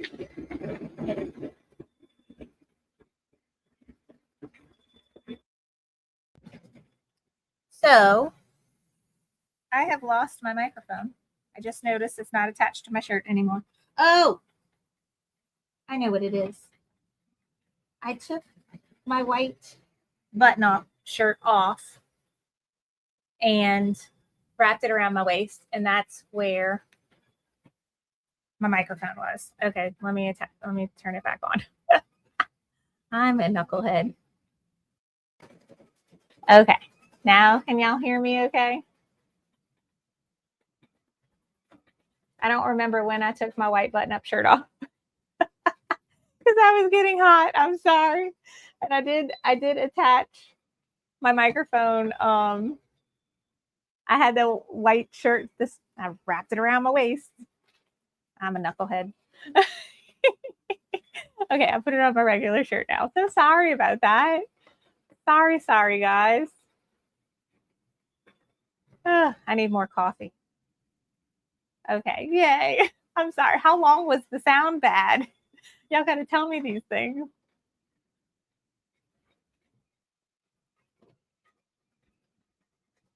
I looked down at my shirt. I'm like, my microphone is gone. Did it fall off? Nope, it's attached to the other shirt. Goofball. Okay. Oh, thanks for telling me. I appreciate y'all. So much better. I guess so. The microphone was like down by my shorts. Okay. All right. Is there anything that you didn't understand that I said earlier when my microphone was nowhere near where it was supposed to be? Please tell me.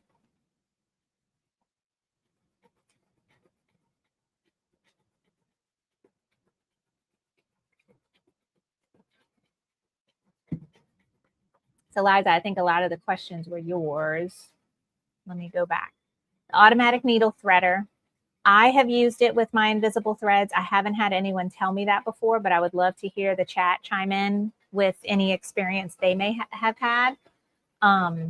it is a different texture compared to normal embroidery and sewing thread. So I can see where maybe someone would suggest not using your needle threader. But I haven't had a bad experience. The other thing, so we talked a lot about the tide pin.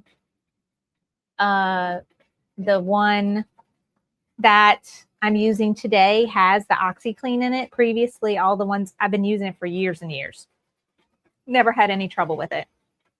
I think this is the first package I opened that had the OxyClean mixed with it. And so I don't have a lot of experience. So I will let you know if I see any discoloration in the fabric.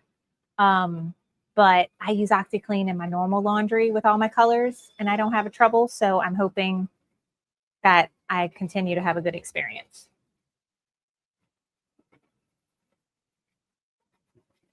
Oh, I also just thought her hearing was going.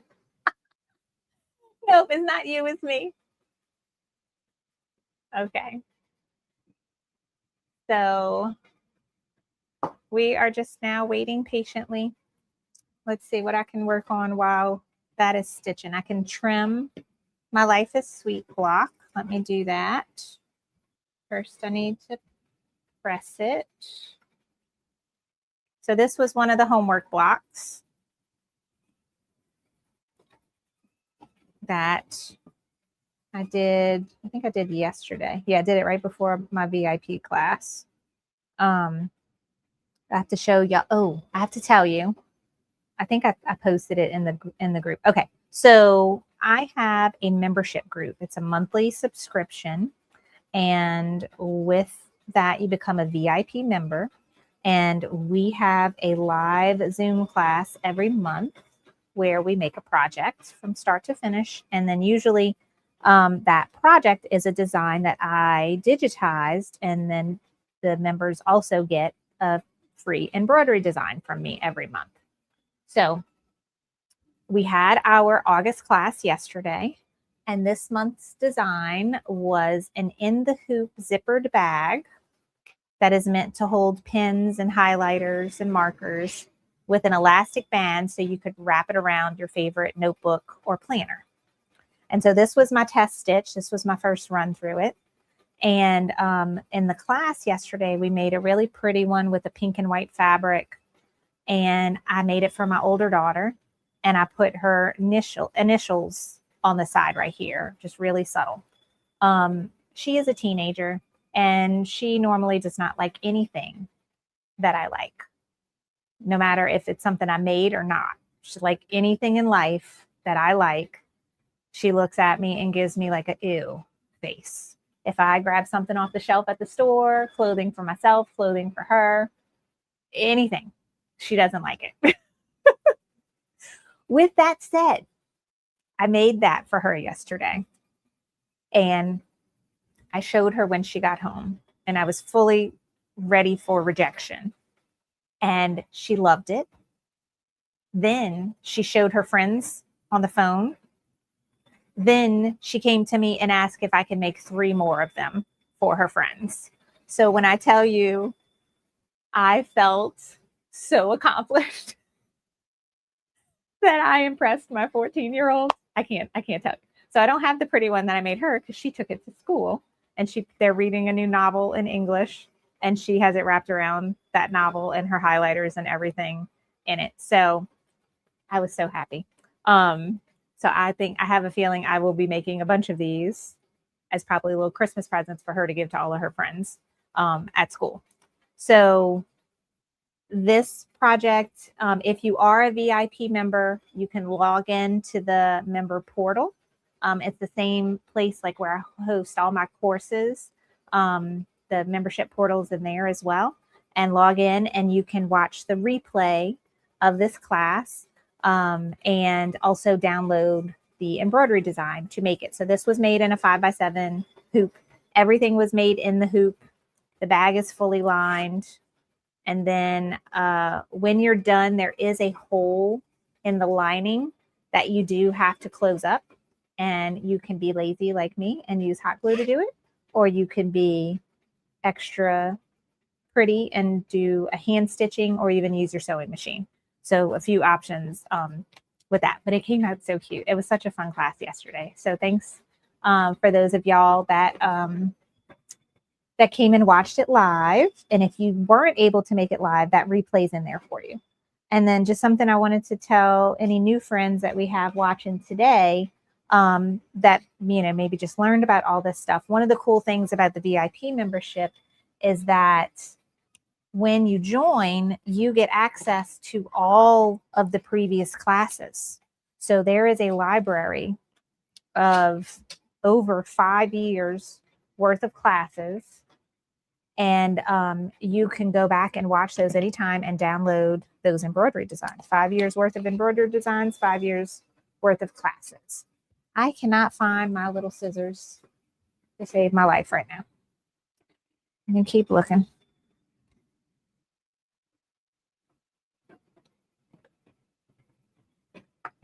I am blind sometimes. Let's see. Oh, they're picked up. Oh, I actually put them where they belong. That's why I can't find them. Okay, so I got on that because I stitched this block right before our VIP class yesterday, and it took an hour just of straight stitching. And I should have realized that today's vase was going to be super long with all that fill stitching for the leaves. But I got this done. This is one of the homework blocks. So this one is one I didn't stitch live, but it's very simple and similar to the block we did on the first day of class. Now this one's an odd shape. It's 4 by 8, and I don't have a orange pop ruler to cut this one. So, oh, I forgot about this. What you can do instead is just use your normal ruler. But I forgot. This is that water-soluble thread I used as a basting stitch all the way around. I am going to dissolve that.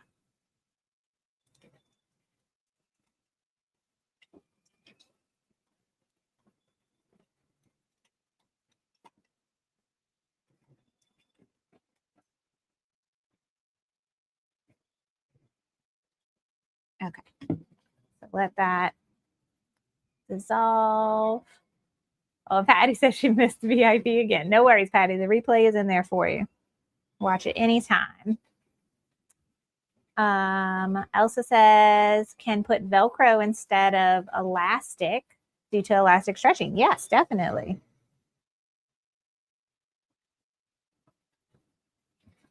Oh, Sherry, you're so sweet. She's been with me since close to the beginning. And the VIP group is definitely worth it. You are so sweet. Look at all her little hearts. How cute. Yes, I remember Sherry from almost the very beginning. And we got to meet in person. When was that? In like 21? I think in 2021, that's when we got to go to the first applique getaway. That was so fun. That's just something. Okay. So now that that's done, and now I can help get that dry. Got that out. So the water soluble is just in the top thread. The bobbin thread is normal bobbin thread, but now I can just pull it right out. Boom, and that's gone.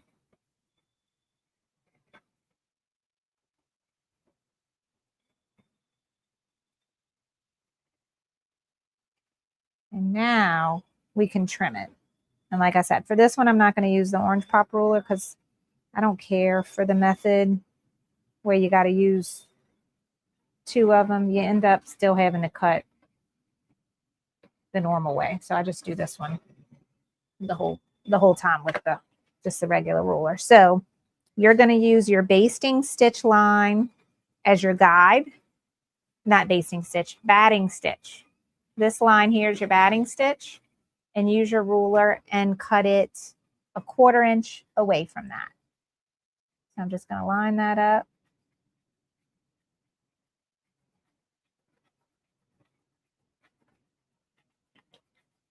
And then this is, again, when I get a lot of strips of my leftover stabilizer that I can use by Frankensteining them together.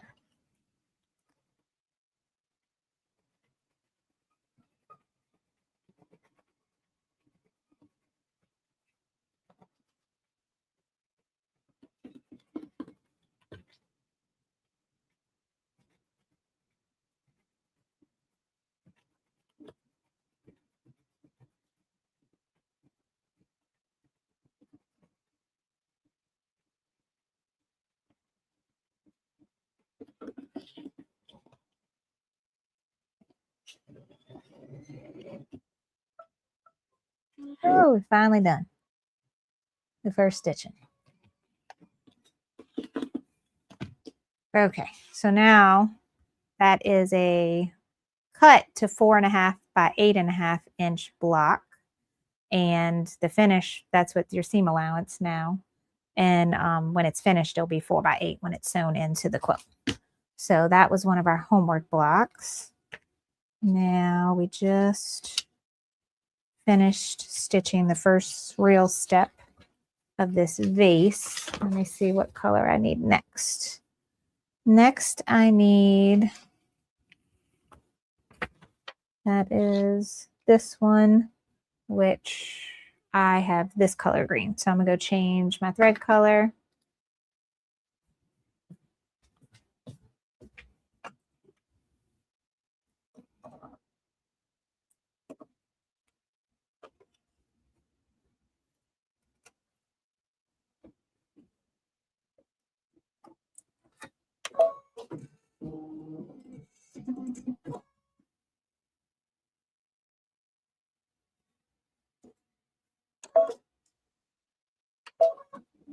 Okay, this one is 11 minutes. And it looks like every step after this is like 1 or 2 minutes. They got like a couple, no, 5 and 7s. After the next 3 threads, then they're like, get to 1 and 2 minutes. So then we'll get through it quicker. We'll get to the applique bit. We'll get to the bit of adding the Velcro pieces. So yes. Let me look ahead and see how the applique portion is going to go. So it looks like we're just stitching some details.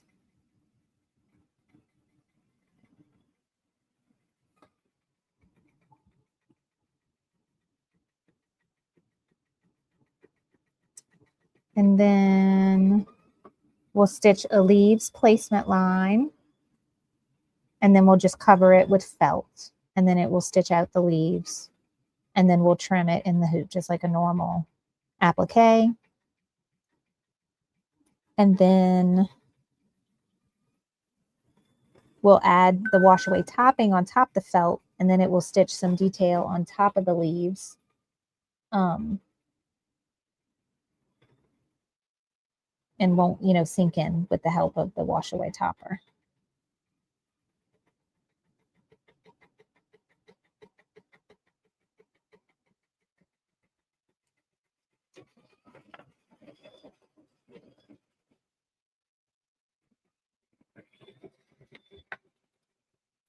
Okay.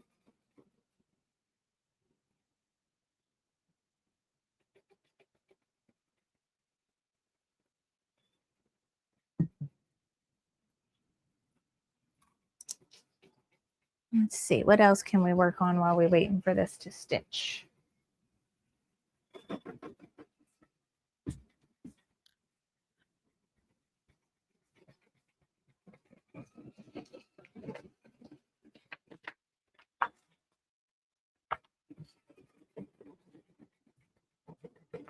So for the leaves, this felt came with the embellishment kit.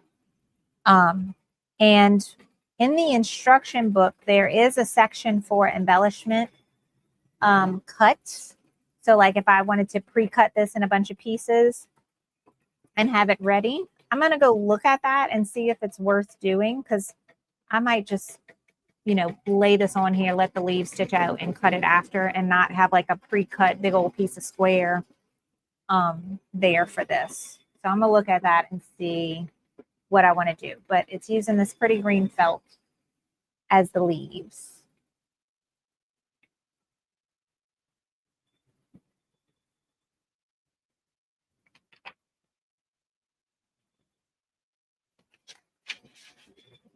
Yeah, this block is going to be so pretty, Patty, when it's done.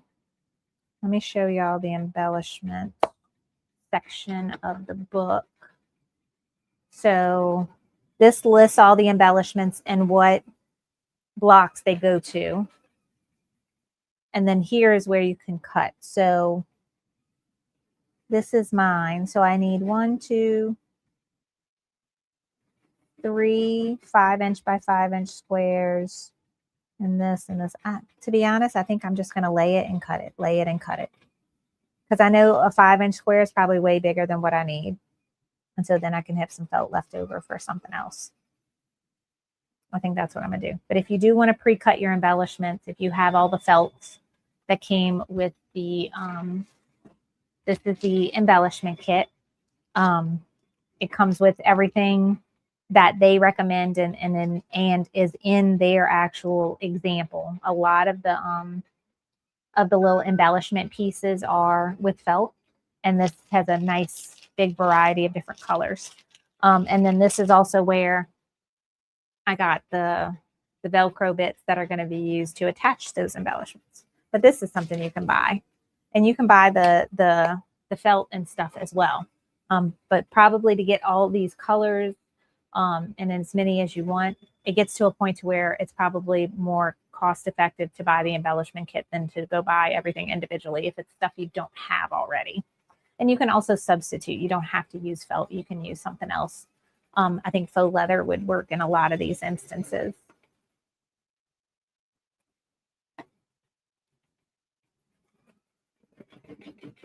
All right. See, after this step, that is stitching, we go back to the dark green, and then we go to a cream color. So we'll get the cream thread over here and ready.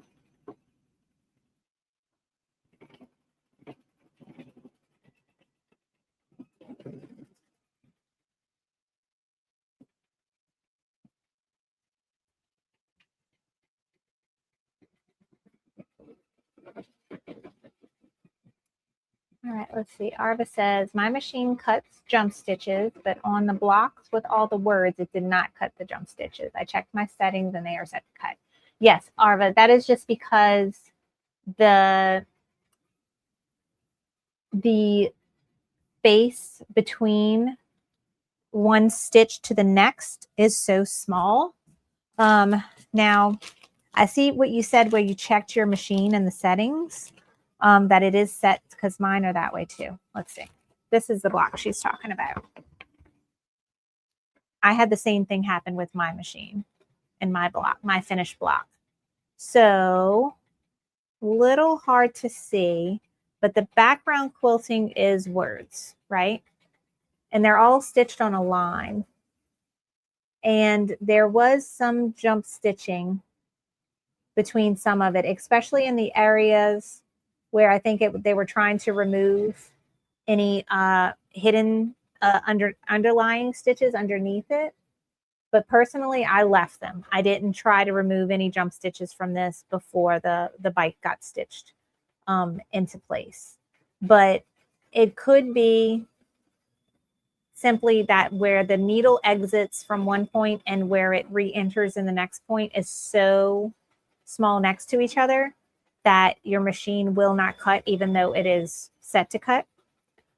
It also is a setting in Embrilliance. If you did anything in Embrilliance before and then saved it in Embrilliance and sent it to your machine. And then sometimes the jumps are actually digitized in. So it, no matter what machine you have and how it cuts, it could be that the jump was in there in the design to begin with, and therefore it will stitch out. but I left it. Any jump stitches that I saw, like for instance, even the E in summer looks like a jump. No, I think it just didn't stitch good. But there were some jump stitches in here. I remember seeing them before we started stitching the bike, and I looked at it and I was like, I'm gonna leave it alone. The bike is gonna stitch on top and it's gonna get covered. I know the bike came out super cute, Stacy. I love it. So where? Oh, I took the whole thing out. Okay. Let's talk about your homework block for this class, and that is the stacked books. So we can go ahead and get this designs. No, not the stacked books, the house. The house is this one. All right. So stacked books, I think that was the homework. So there was the bike and the bird. We did those the last class. The homework for that class was this one, the stacked books. The homework for today's class is the house. And this design is small. It's going to end up being 4x6. So you should be able to do this whole thing in a 5x7 hoop. So we can go ahead and set that up in Brilliance while we're waiting for this to stitch out. So if I look at my cheat sheet, I can see that the design is time 1 4x6, and it's horizontal. I don't think I wrote that down on my cheat sheet. I need to make a note.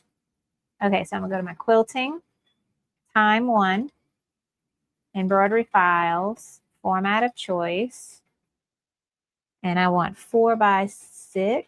Here's 4x6 and here's 4x6. This one's horizontal, this one's vertical. We want horizontal. So let me write that down on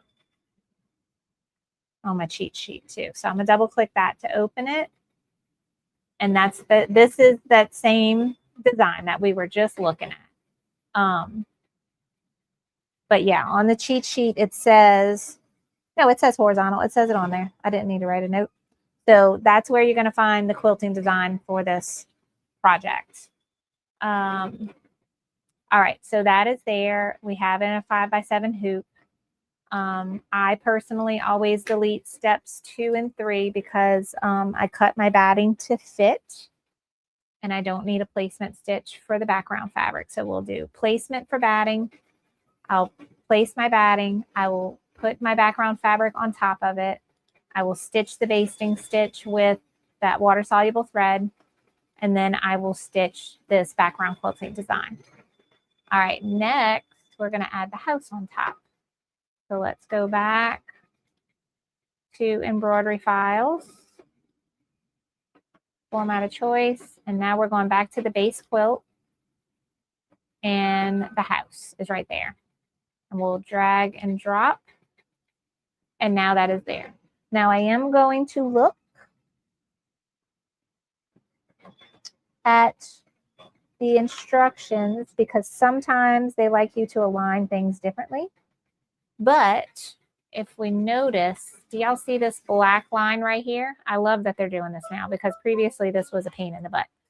This black line on the house is the last step of the design right here. All this line is makes it to where your house is stitched further down and not in the absolute center of the hoop, because we want the house to look like the base of the house is at the bottom of the block. So this simple line right here makes it to where whenever we open things and in software, and whenever we open them on our machine, they always automatically open centered to the hoop. And so if this line wasn't here, that house would be up higher in the design. It would be in the center. That helps it get placed right where we want. So the caveat is I don't have to mess with anything. This opens centered to the hoop. It opened exactly where I want it to be on top of the background quilting. However, when I actually get to stitching, I skip this step. I don't actually stitch out that line. Okay, so remember that when you're doing that for your homework. We just finished stitching that light green fill, and now we actually go back to the dark green for another step. And then we will move on to the next color after this is the cream.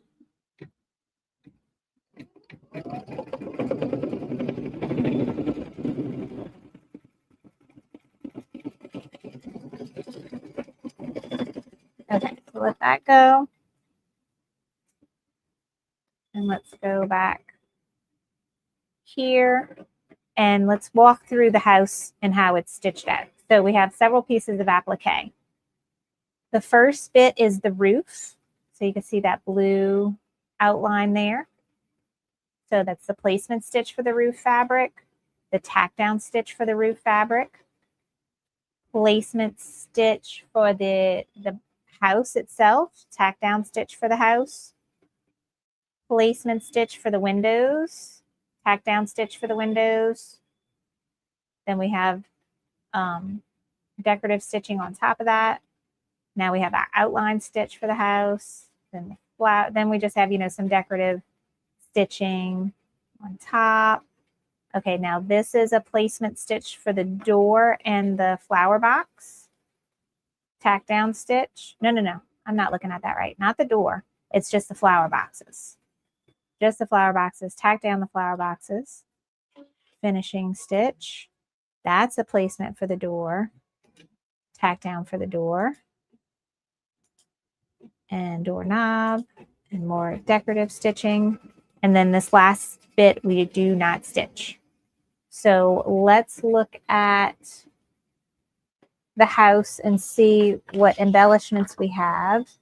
So I don't see, it doesn't look like they used any, on some other Kimberbell projects for the actual windows, sometimes they will use clear vinyl appliqued on top of whatever fabric the windows are in.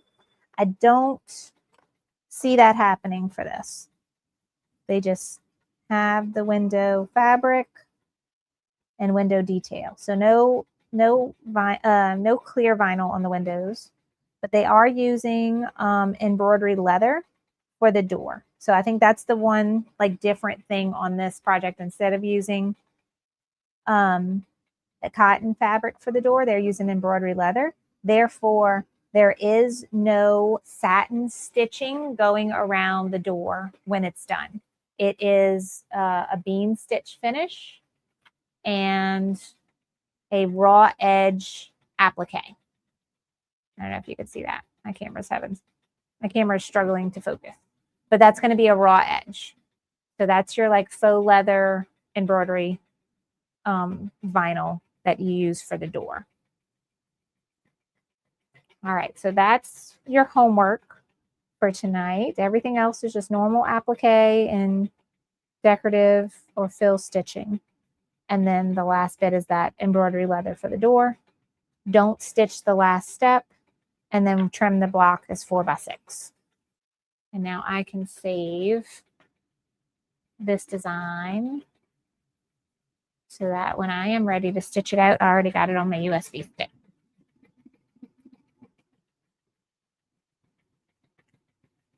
And I still need to do the stacked books too.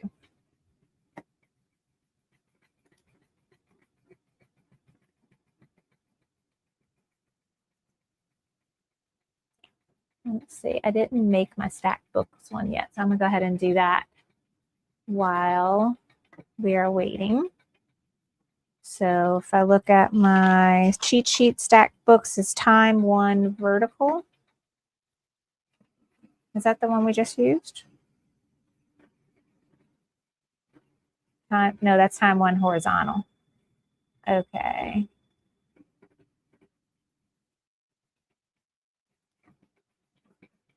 Time 1, 4x6 vertical. This is the one I want. So I'm gonna open that. There, it's a little different. I'm gonna delete the 2 steps I never stitch. And then we're going to add the stacked books on top of that. Embroidery files, base quilt. Here we go, stacked books. Drag and drop. And this one stitches right in the center, no problem. No alignment, stitch on there. And we can break this down as placement stitch, tack down stitch. Placement stitch for those, tack down stitch. And then these are all just satin finishing stitches. So that's really simple. All right, my machine just stopped. I'm probably out of bobbin thread because this is like tons of stitching. So I am going to cut. It was right in the middle of a satin column, which I hate when that happens, but it's okay. We're going to make sure that it goes back and locks in those stitches. So bobbin is out. This is why you should always have a box of pre-wound bobbins so you don't have to sit around and wait to wind a bobbin. These are pre-wound style A bobbins. These are, that's what works with brother and baby lock machines. You want to put them in to where when you pull the thread, it's going counterclockwise, turning. And you saw I just pulled it through the thread path and I pulled a good 12 inches out before I cut it. And that really helps set the bobbin tension. So just do that. And now we can put our hoop back on. And now we don't want to just pick up stitching where we left off, because then the stitches won't have any like overlap. We want to back up so there's some overlap and lock in where I'm starting versus where I cut. So I'm going to go to the needle plus minus button on my machine. That's how I navigate forwards and backwards through stitches or complete color steps. And I am going to back up 20 stitches. You can even do 30. Okay. And then lower my presser foot and go. And now I have some overlap between where I cut it versus where I started. So it's not the end of the world if your bobbin runs out. But sometimes it's going to work out to where it's going to happen right in the middle of a satin column, which is unfortunate, but it's okay. All right, we are done with that dark green stitch, and now we're moving to cream color thread for some little flowers.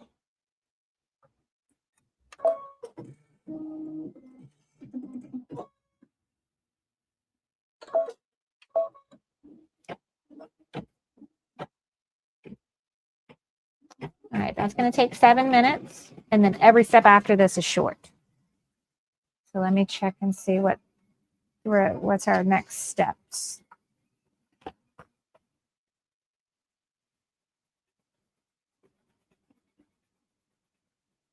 Then all the short steps are with the light green thread and the dark green thread, and then we'll be appliquing our leaves.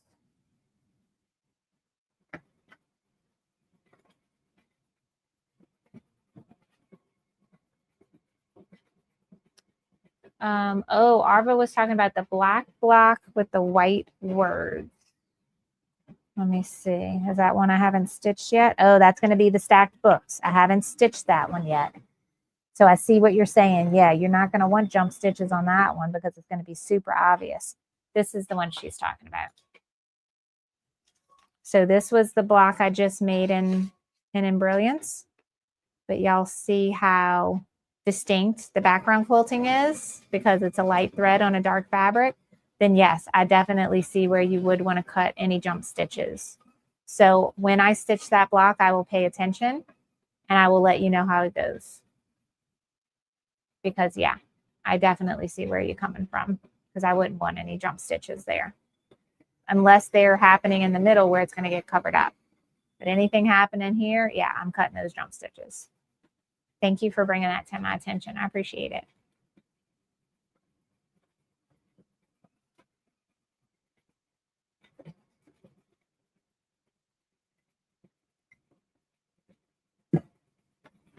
So here it is on the computer. And let's see, put focus just on there. It shouldn't have any jump stitches though, really, unless there's like a dot on an eye, like right here. But even so, it's oops, I'm going in too much. But it's meant to be to where like it comes here and it stitches this E, and then it goes back to the line, and then it comes here and it stitches the S, and it should go right back down and back to the line. You know, it's supposed to be continuous, but I know I did notice some jump stitches on the one block I did with this quilting pattern. And then you see it goes here and then comes back. So I'll pay attention to when I stitch this one and tell you how it comes out. Like even the dots on the J's and the I's are connected here. Yeah. Okay. Thanks for telling us that.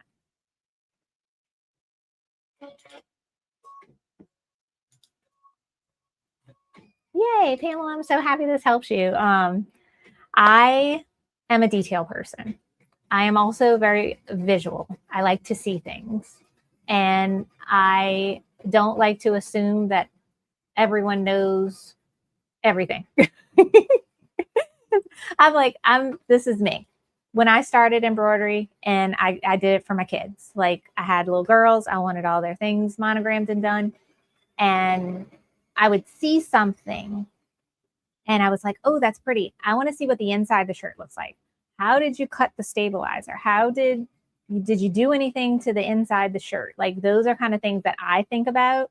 And so when I teach, I'm on that level. Like I want to know all the nitty-gritty details. And so that's why I teach the way that I do, because that's how I am. So I'm grateful. I'm so glad that that is helpful for you, and you like it too.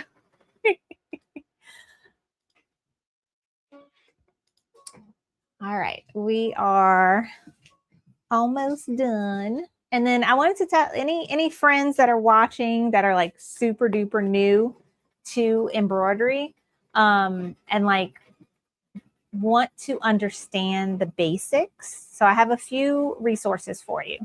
Let me go here. Can I do that? No, this. Here we go. So this is my website. Let me just click here.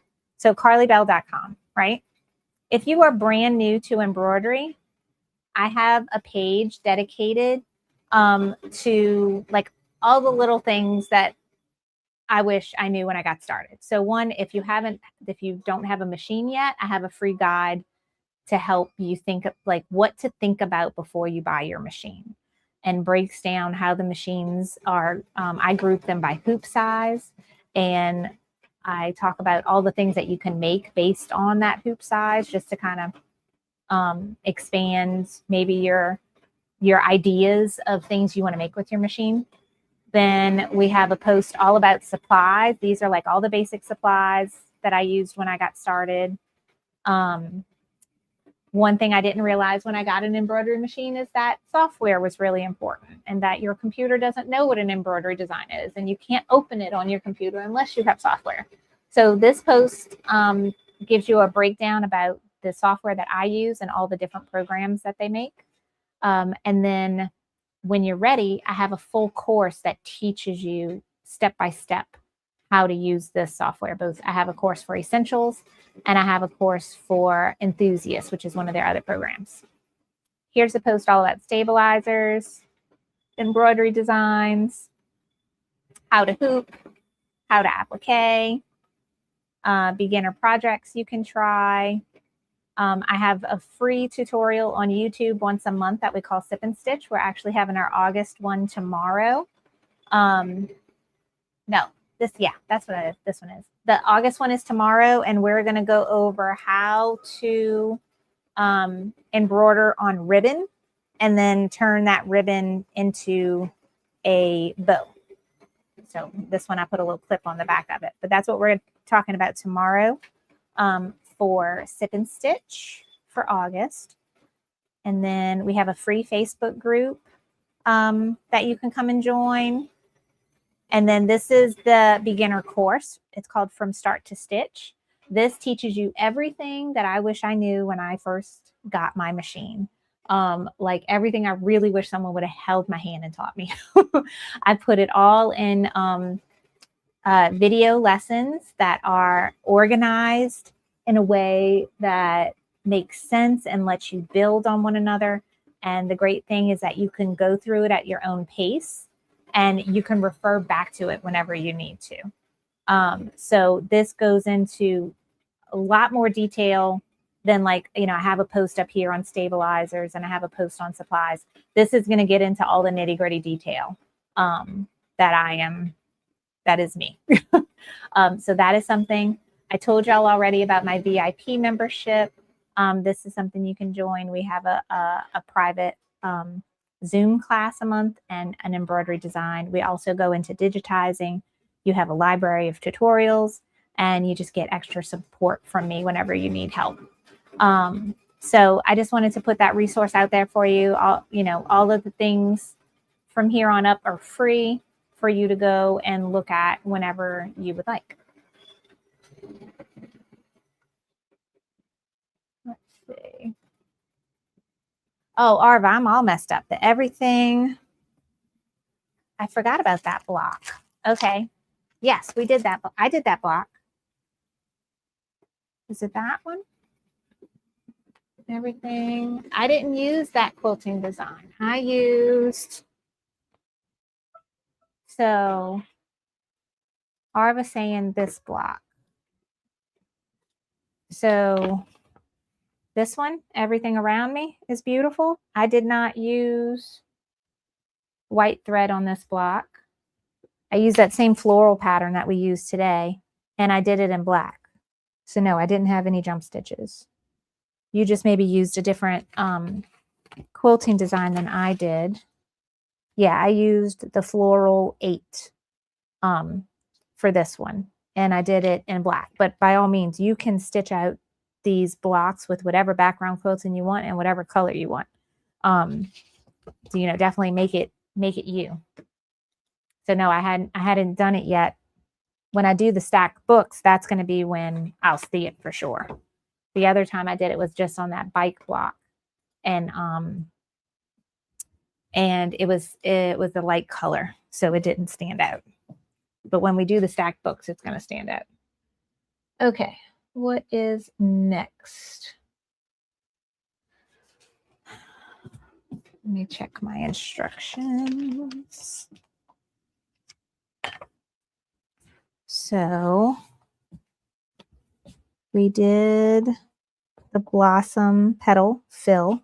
Now we're going to do the blossom center fill, and that is light green.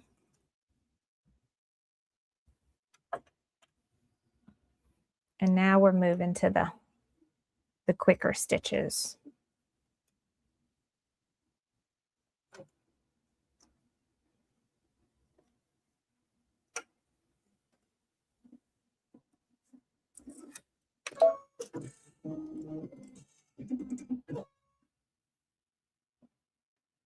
Okay.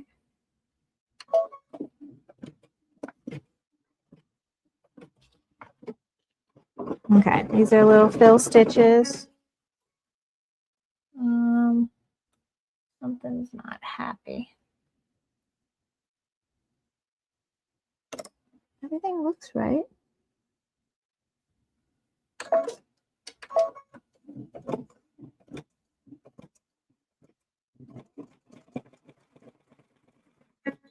No, something's not right.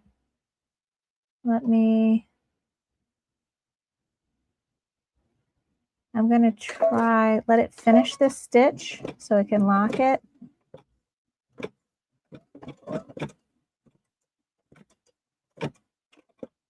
It's cutting. And now I'm going to pause it. Let me look at the back and make sure nothing's nesting. Yeah, it's just dense. It's really dense right there. And let me just rethread my upper thread just to be safe.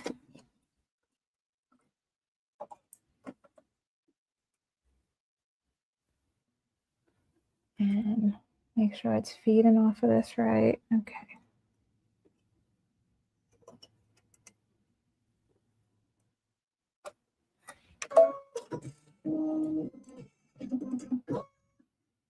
Okay, yeah, I think it's just super dense right here.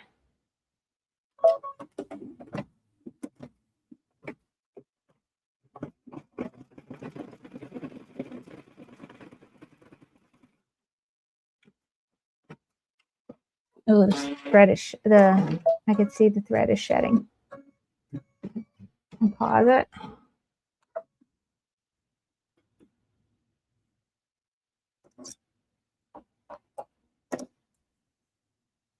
Look at, do y'all see that? How do I zoom in? I forgot. This. Oh no. Okay. Do you see that mess of things? So it is not happy.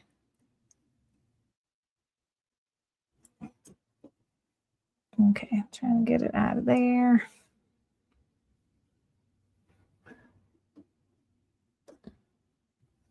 And let's try one more time. And if I have trouble again, I might change my needle.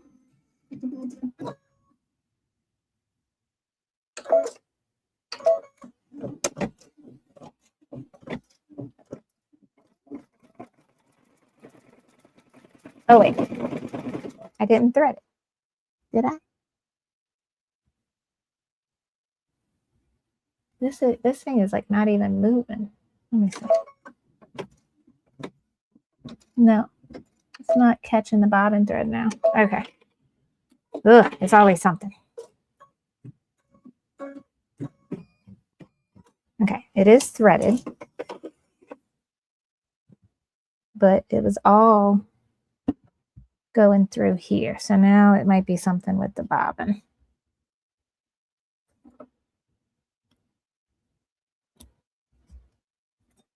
Let's clean this sucker out. So there might be something down here. So I'm supposed to turn my machine off, but I am bad and I'm not going to. This is my needle plate. I'm going to take it off. And I'm going to take my bobbin case out. And I'm going to look for any pieces of thread that maybe are not supposed to be in there. And then I'm going to use a pipe cleaner and move it around down here. There's a piece of thread. Okay, there's one. That might have, it's crazy because like the tiniest little thing can be the culprit of a very large problem. Okay, I'll clean that guy. And then I usually just like dust off my pipe cleaner away from my machine.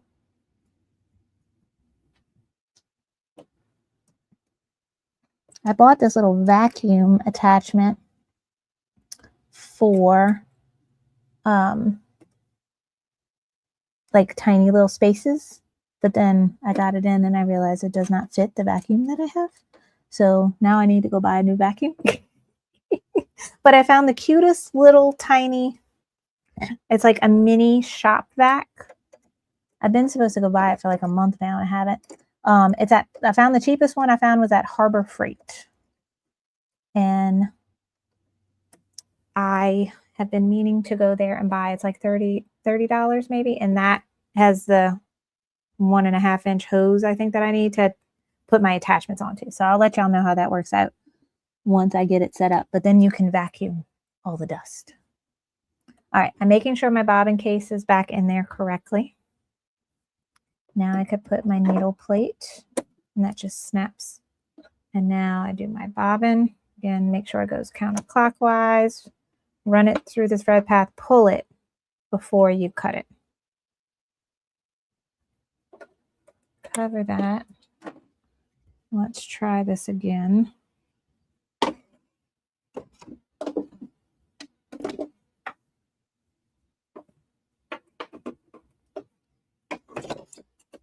All right, I'm going to back up the stitching so it's at the beginning of this little dot. All right, and I went to that one. I'm going to go ahead one stitch at a time till it gets there. Okay, let's see if any of that solved my problem. Okay, my thread is unraveling like it's supposed to. That looks much better.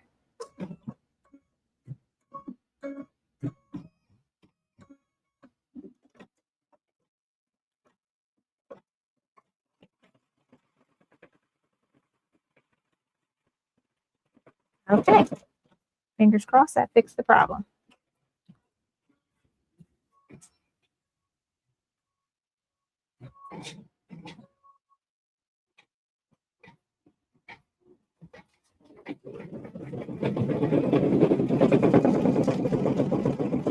Okay, I went back to my computer. I know what R was talking about now.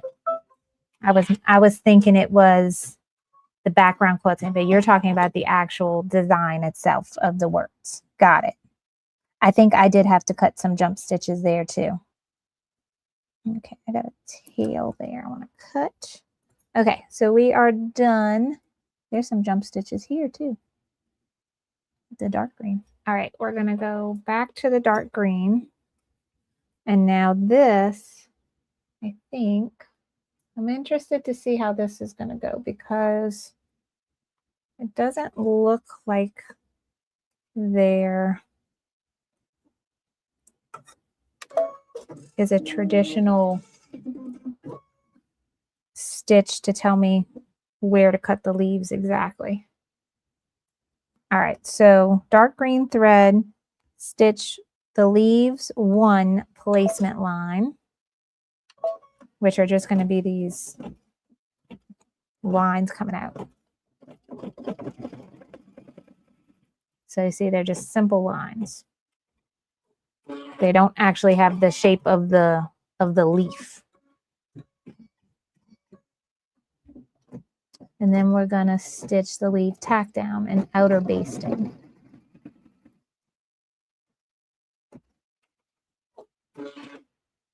And we're going to remove those basting lines. Aha.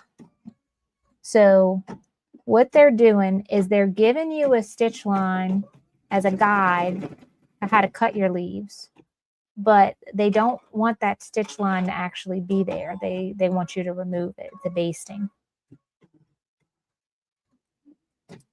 And it's not,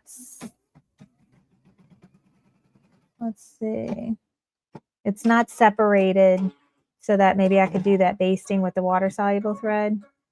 It has a stitch that is important with it, so I have to do it.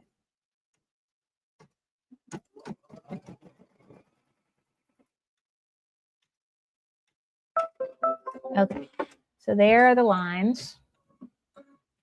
I'll take this off so you can see it. And then we have thread. Okay, can you see this line? We got a line going here, a line going there, a line going there, and a line going there. That is going to end up being the center line of the leaf, and you're going to cut the shape of the leaf around that for each of those. So it's not like super obvious where to put the felt. So I'm going to do this. Should have more than enough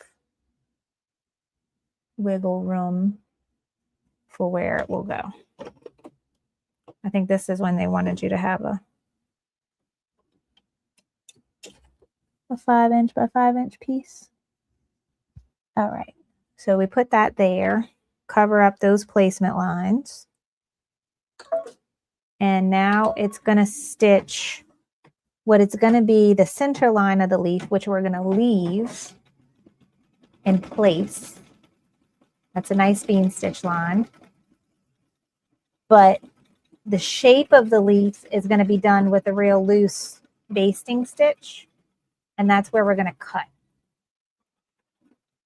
So it's not like her traditional applique where you're cutting right next to the stitch line as close as possible. We're going to cut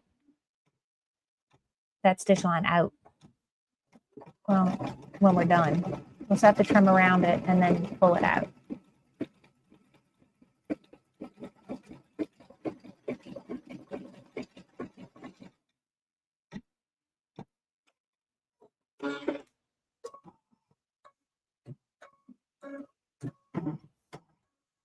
Yeah, it says use a seam ripper to get it. Okay.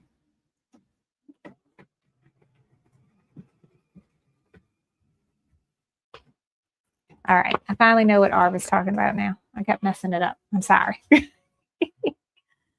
You were talking about the actual words, and there were jump stitches between the letters of the words. Yes, that happened to me as well, and I had to cut them. And my machine cuts jump stitches, and it still had jump stitches between them. And I think that's just because they were so close together. Yes. I had the same problem.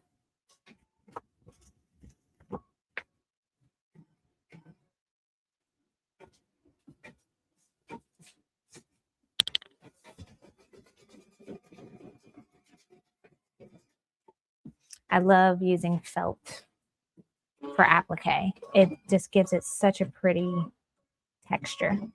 And it can be a raw edge applique. You don't have to worry about it fraying or having to cover it up with a satin stitch. It's really, really pretty. It gives it some pretty texture and dimension, definitely.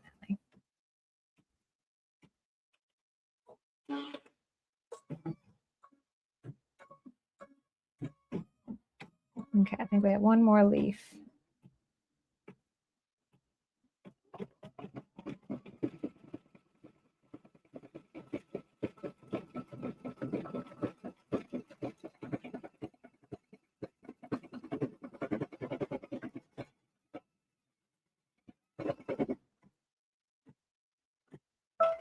All right. Now we trim. So we all see how that turned out.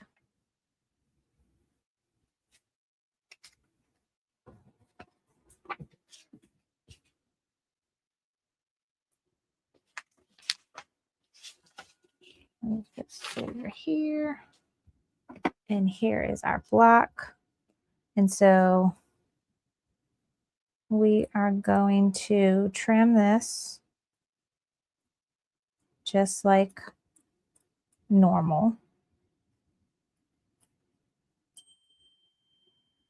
I think is the goal. And to be honest, you could not worry about those pulling those stitches out if you don't want to.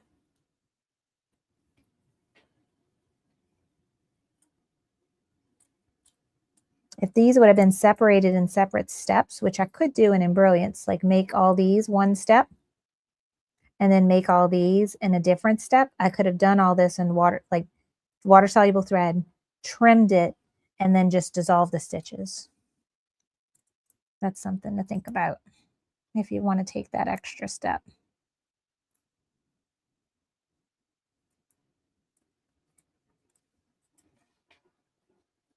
I think later on in the quilt, we're going to do a step where we hoop stabilizer and we just stitch out these leaves and then we cut them out. And then in a separate hooping, when we're making the item, we'll take the leaves that were already done and place them on there, and then they'll get tacked down in some sort of way. I think that's in one of the embellishments later.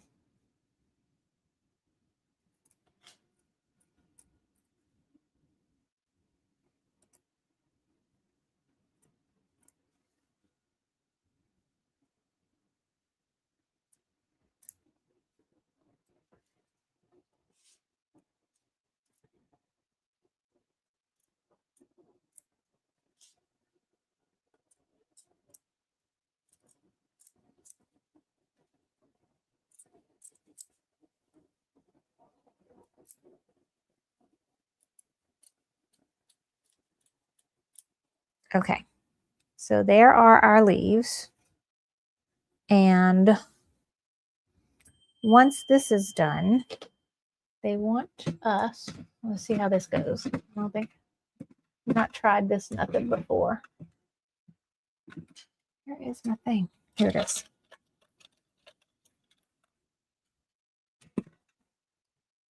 Seam ripper. And get the thread, that basting stitch thread out. And this doesn't, looks like this could not be fun. So I don't want to undo, I don't want to accidentally rip any of my embroidery, the pretty embroidery underneath it. So you do need to be careful.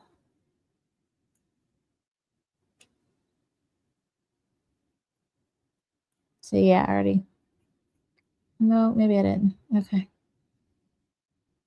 It's the same color as that column.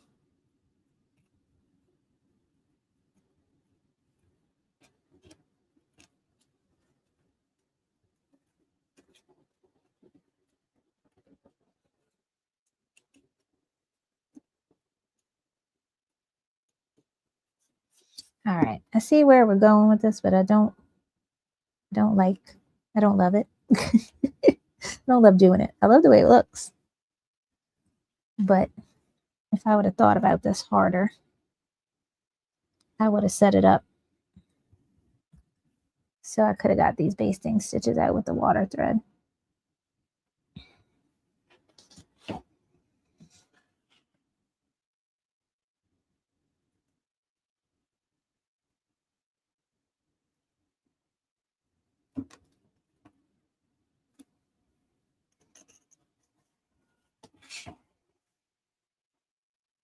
I wonder how important it is that I get these out now, or if I could wait and do it when the block is finished, so we're not spending 20 minutes of me looking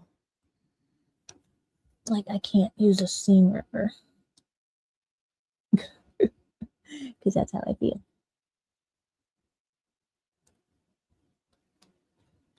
Let me look ahead and see. Okay.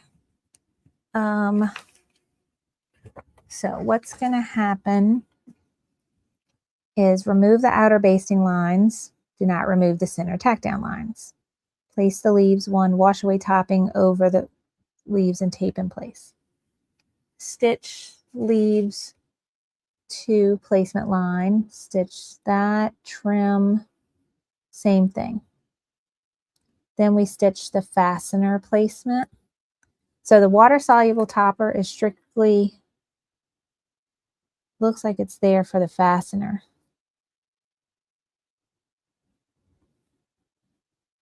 That's the Velcro.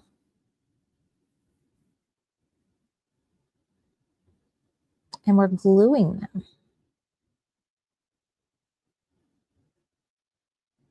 And then tacking them down.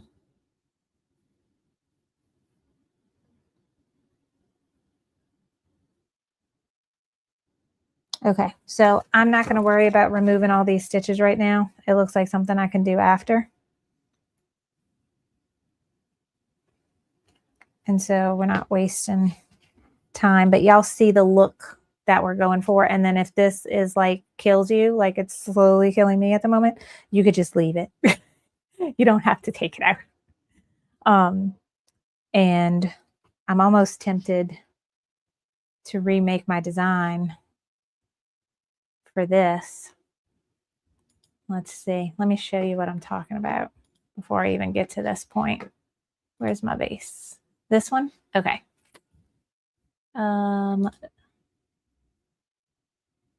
So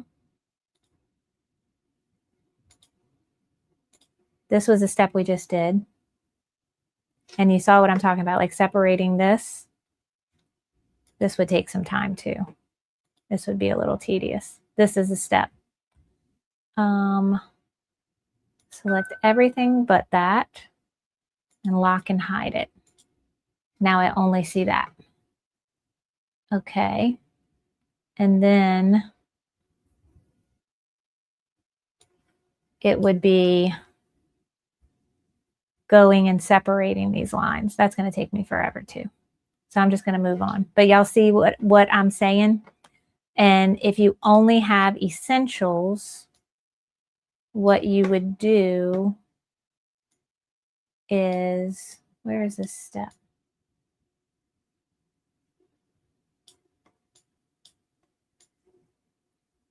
Way towards the end.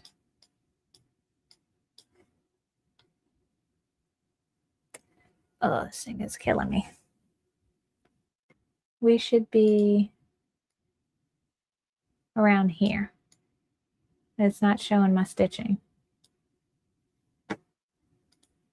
Oh, it's over here. All right, so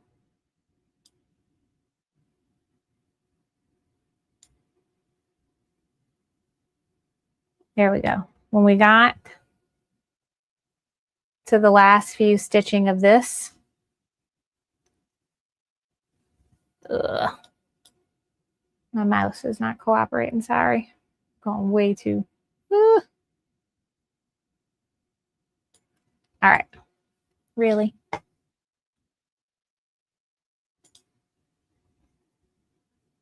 Play.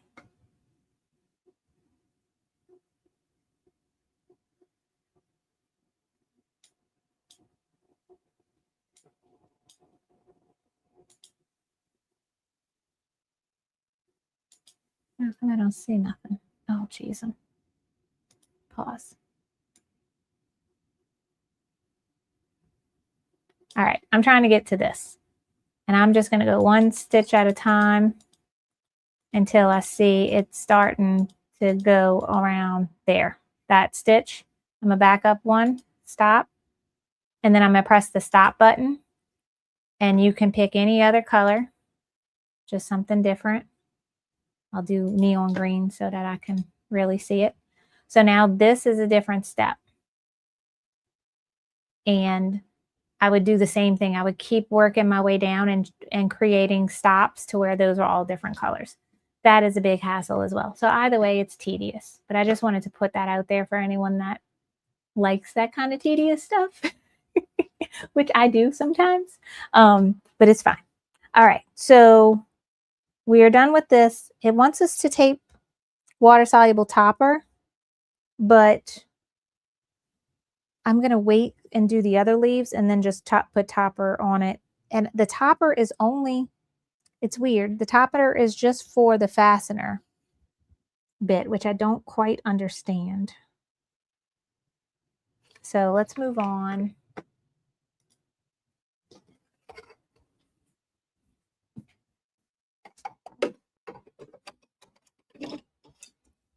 All right, so now we're doing the placement stitch for the next set of leaves.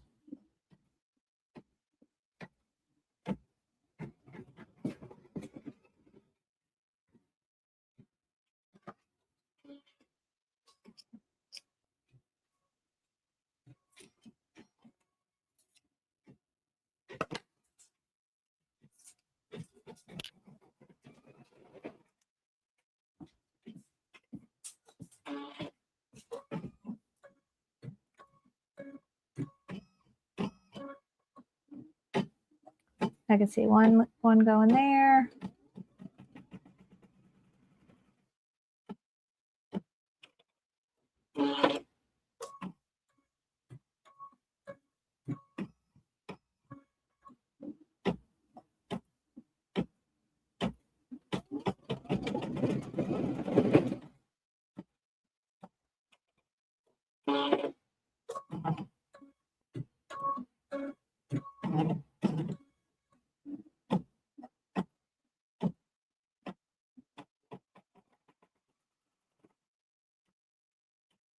And so for the Velcro, there's going to be one Velcro bit at the top of this leaf. There's going to be one Velcro bit at the top of this satin column. And then another Velcro bit at the top of that satin column. So I don't quite understand the water soluble topper and why it's necessary.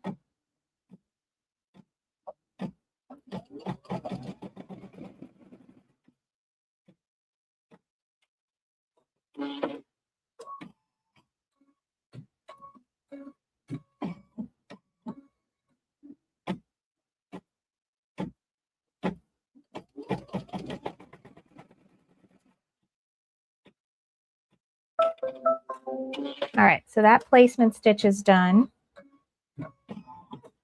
And now I am going to put my felt covering it.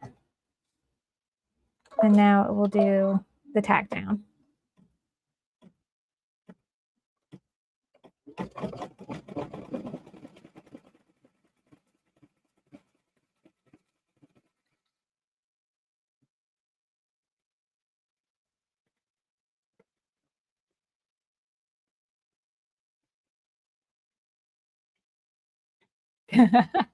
Trish is like, I'd probably leave them stitched down or use water soluble thread, but then that would require me to read all the instructions. Yes, that's what I'm trying to be good, Trish, because I am so guilty of never like reading the instructions completely all the way through. So that's why I'm like, I'm looking ahead.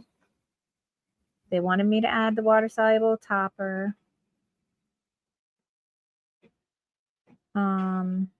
Stitch the fastener placement line. Place the 3 fastener pieces loop side up. Lightly glue each fastener in place and allow them to dry. Stitch the fastener tack down line.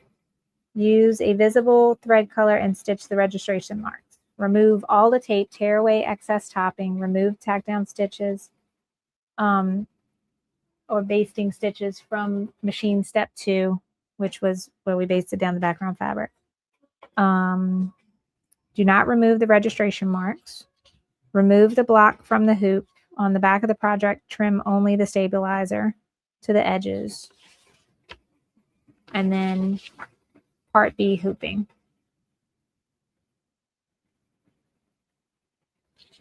Yeah, I still don't get why we need the wash away topper.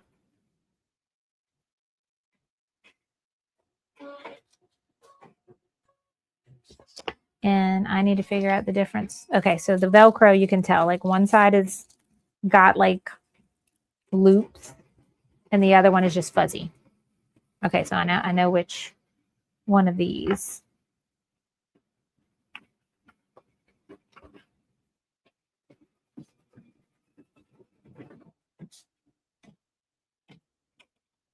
And I'm a little worried about the glue because it wants us to glue it. What if I just use my Elmer's glue? Can I do that?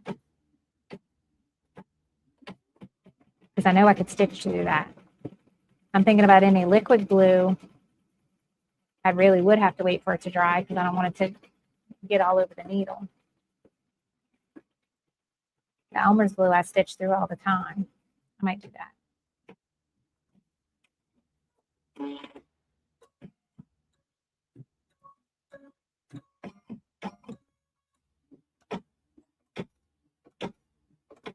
Yes, one of them is going to go on top of this leaf.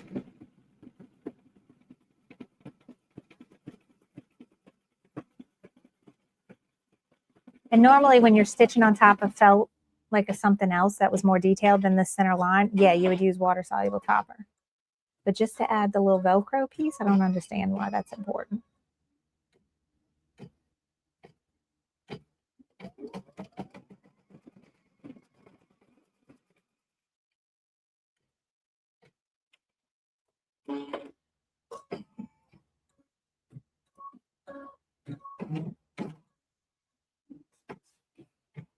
Ooh, it's after 1 o'clock. Okay, so here's what I'm thinking. We're going to finish stitching this and we are going to add the Velcro and stitch the registration marks. We are going to pause after that.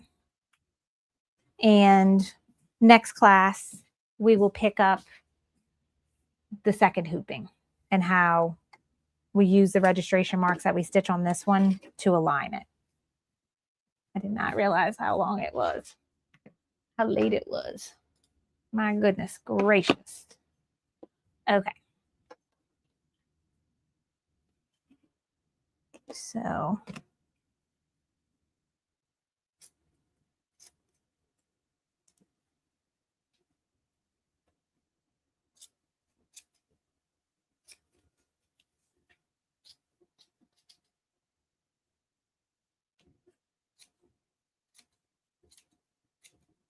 all right.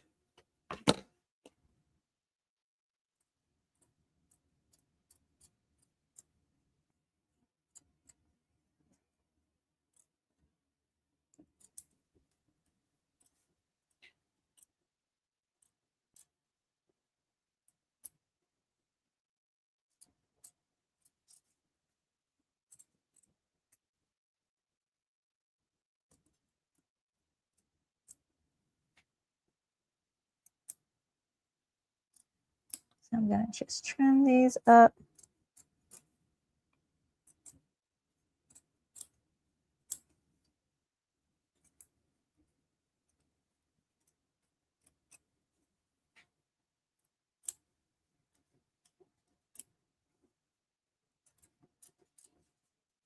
Actually, you know what we're going to do?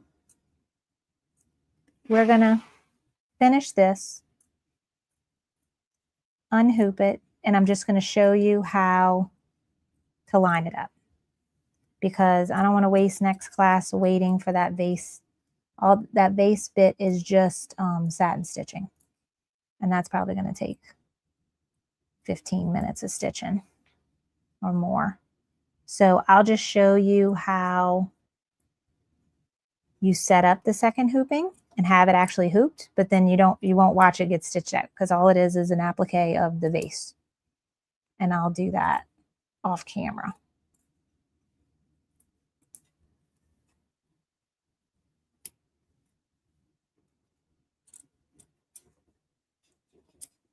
Oh, and I wanted to tell y'all, the last time we talked, I think we were talking about our next sew along after this one's over, on some options of what we can do, because I had a Christmas project in mind, but it's not going to get done for Christmas. So then we were looking at some quicker options, and I was looking for this set I know I bought and I couldn't find it. If I found it right after the live was over. It's called A Quilty Little Christmas. Is that what it's called? I found all my stuff for it on the shelf. It was right in front of me the whole time when I was looking for it, talking to y'all. But I have the design and embellishment kit and a fabric kit.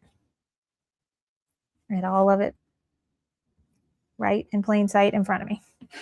Okay, so this is now done. The next step is fastener placement line. So this is the fastener, the Velcro. We got a fuzzy end, and this is more like hard plastic, and there are little loops. So this is the end we want. I'm guessing we're going to end up cutting it this way and this way and make little squares. We're going to see how big the placement lines are.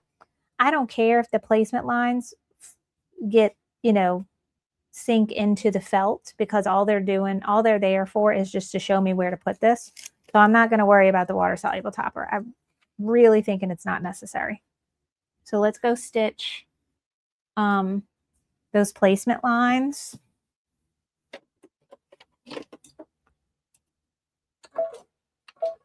And all they are circles.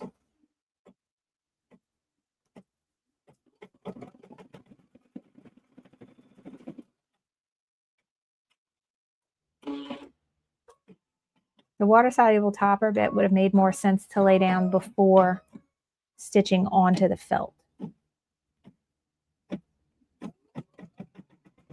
Not after. I don't know. So just did some circles.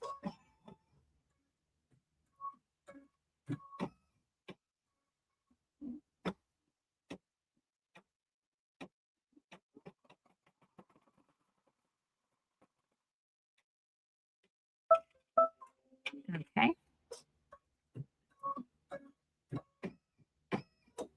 And then I guess the glue is just an extra precaution, but those fasteners are going to get stitched.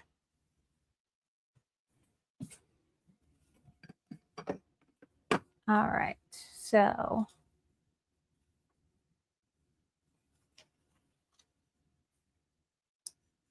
we stitch those lines. We're going to put the loops. So can y'all see the 3 circles? There's a circle here, and a circle here.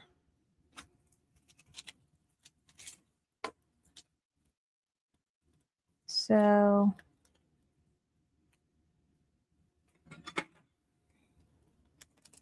I don't think I could cut it in half.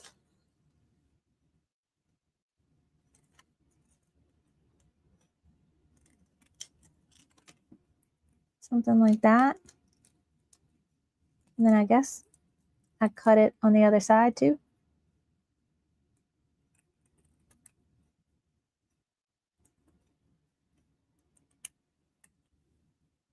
Like that. That works. Okay. And I'll just use that one as a guide to cut some more.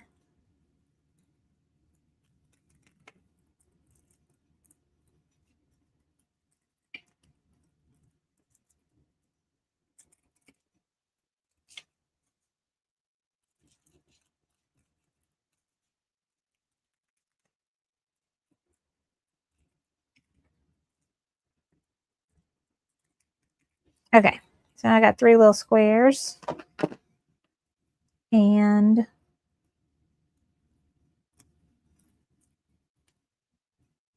they are recommending gluing them before stitching them. I'm just going to add some of my Elmer's glue to the back.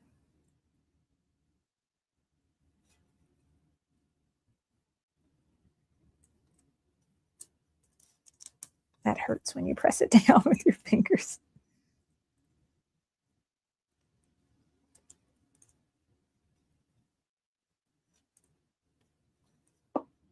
Okay. Use something else to hold that in place. All right. And then now it's going to stitch like a star design on it, securing that in place.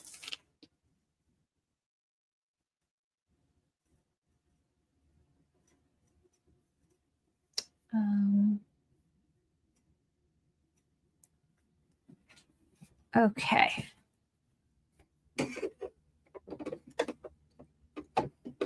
And I'm just going to keep this dark green thread on there because it's going to get covered. I am going to be ready with my stiletto though, since I'm not waiting for this glue to dry. Nothing to shift on accident. There we go. Nice.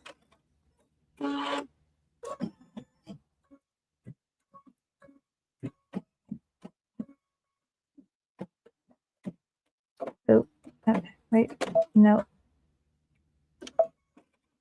My thread came. See, that happened. It was not working right. And the needle came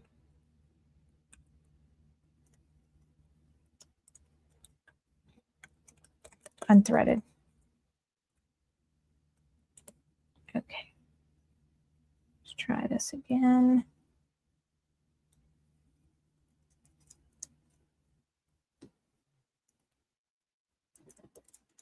Stay.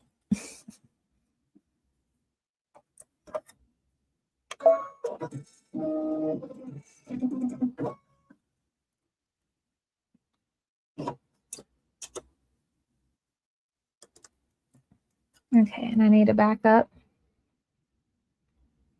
All right, there we go. going to hold that in place. There we go. The thread didn't get sucked down the first time, and then it got like knotted.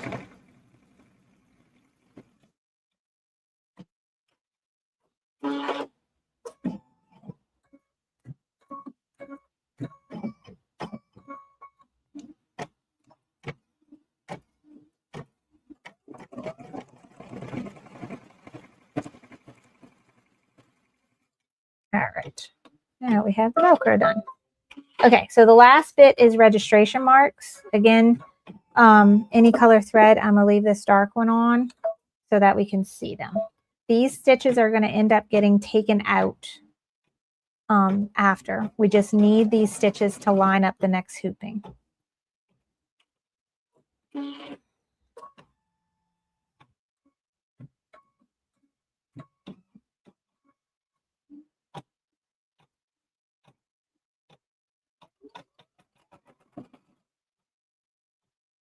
So the only place this matters here is since I didn't take the stitching out of these, wherever the ones that are under the Velcro will stay, but that's no big deal. All right, so these are the registration marks, if you can see here and here. That's important for our next hooping.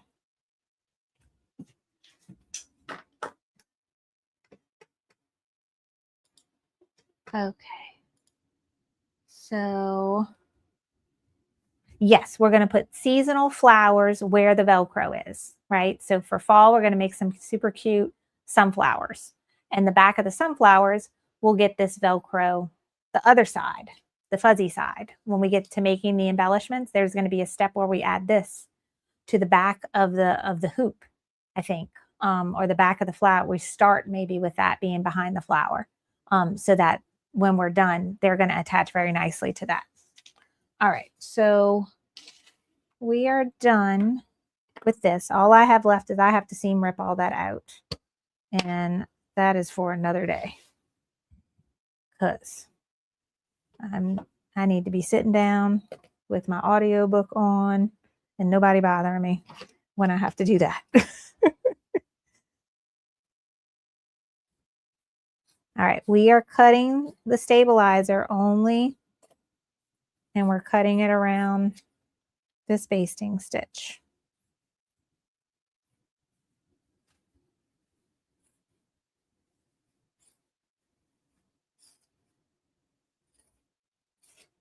All right.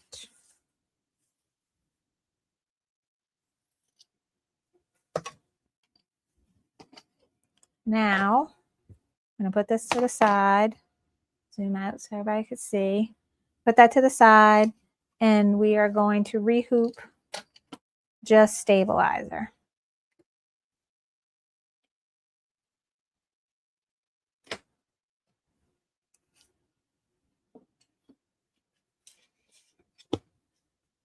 And the first step of the second half of the design, which is the actual vase, is going to help us place this. Actually, we're going to go this way this time, right where we need it to be, so that the vase will stitch here and you won't even be able to tell it was done in 2 hoopings. Okay. All right, so we got that. And let's go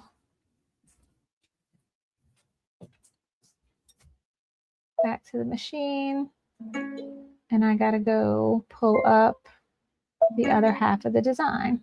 Oh, I took my USB stick out.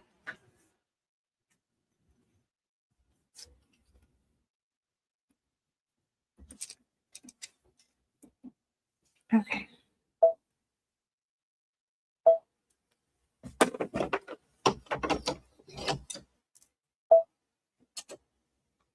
And vase, set, embroider, lower presser foot, stitch.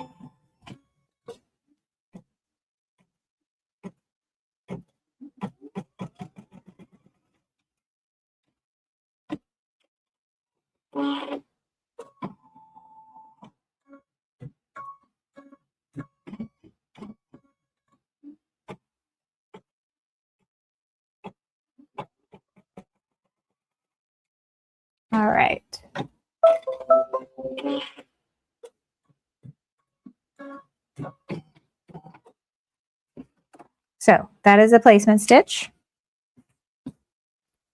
And this is when your thumbtacks come into place. Okay, Patty brought up something that made me think on why the water soluble topper would be heavy, would be helpful.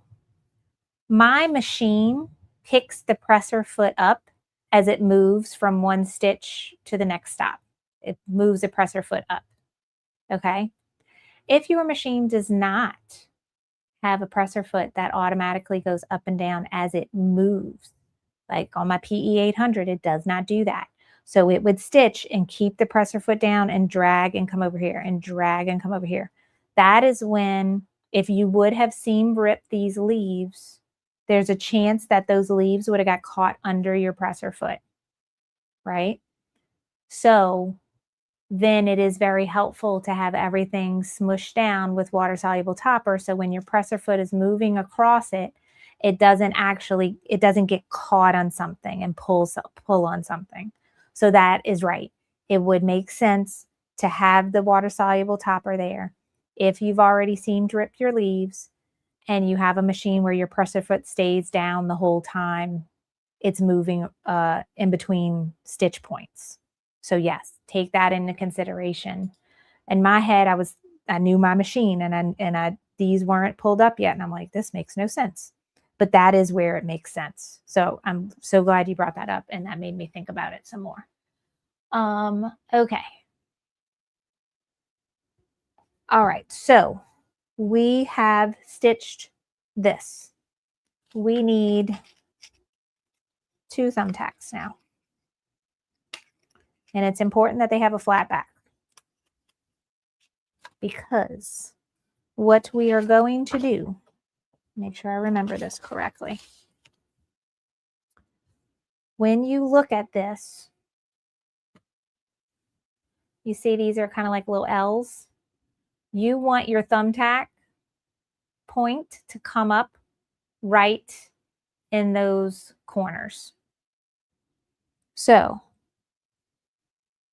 on the back of the hoop, holding from behind, we're going to hold that thumbtack behind it. And we are going to poke that thumbtack to go through right at that corner right there. That's what you're doing.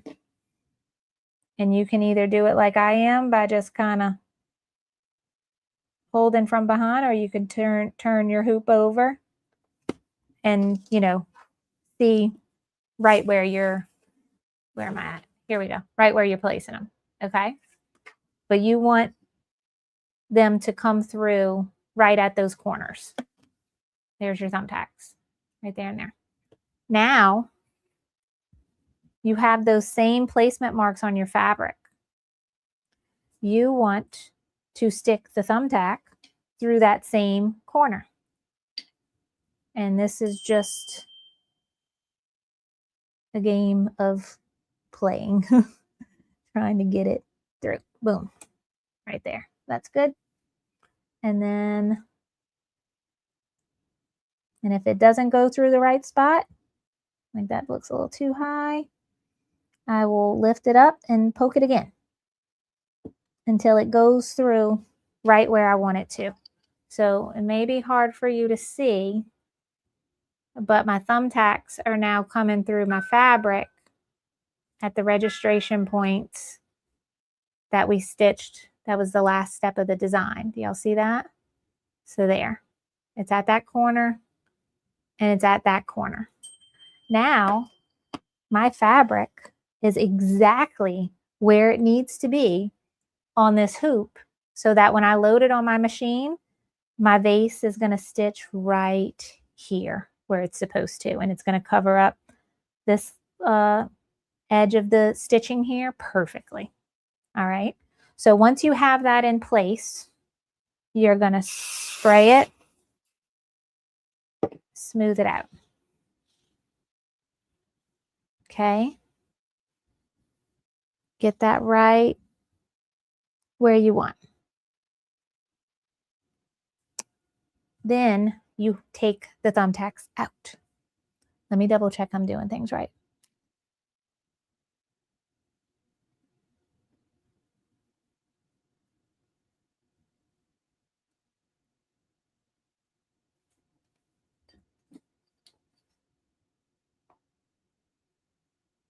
and carefully to pull it out from the back.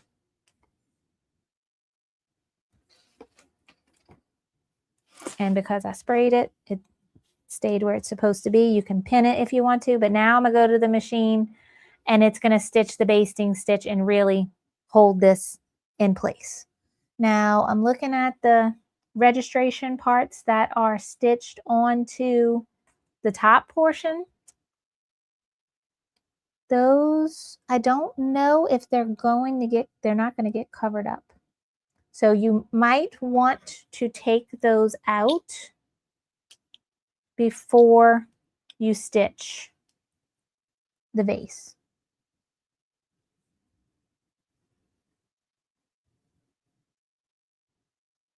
And they're right in line with the basting stitch that we made for the top, and it's okay if I pull out that because that's coming out anyway. What you want to be careful is your background quilting is around that area too. But y'all get the idea, where you can remove those registration marks. And I'm probably just going to wait to do it later. All right, this is in place. I'm going to make sure this doesn't get messed up on my walk to the machine.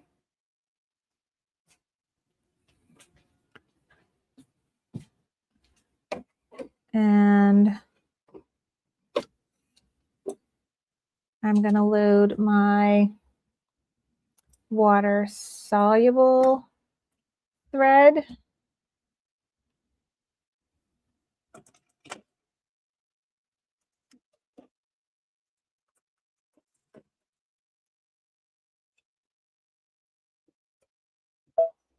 And it will stitch the basting for this block.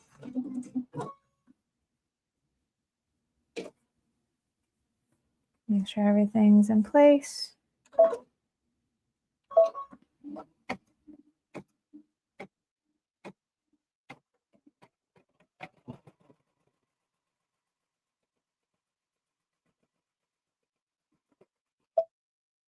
Why is it going down so far?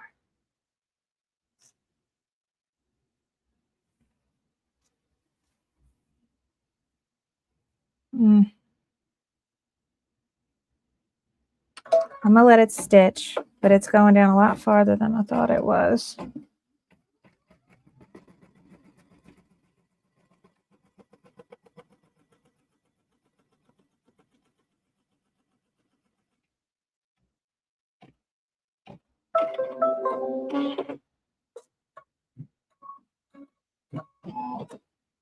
Okay.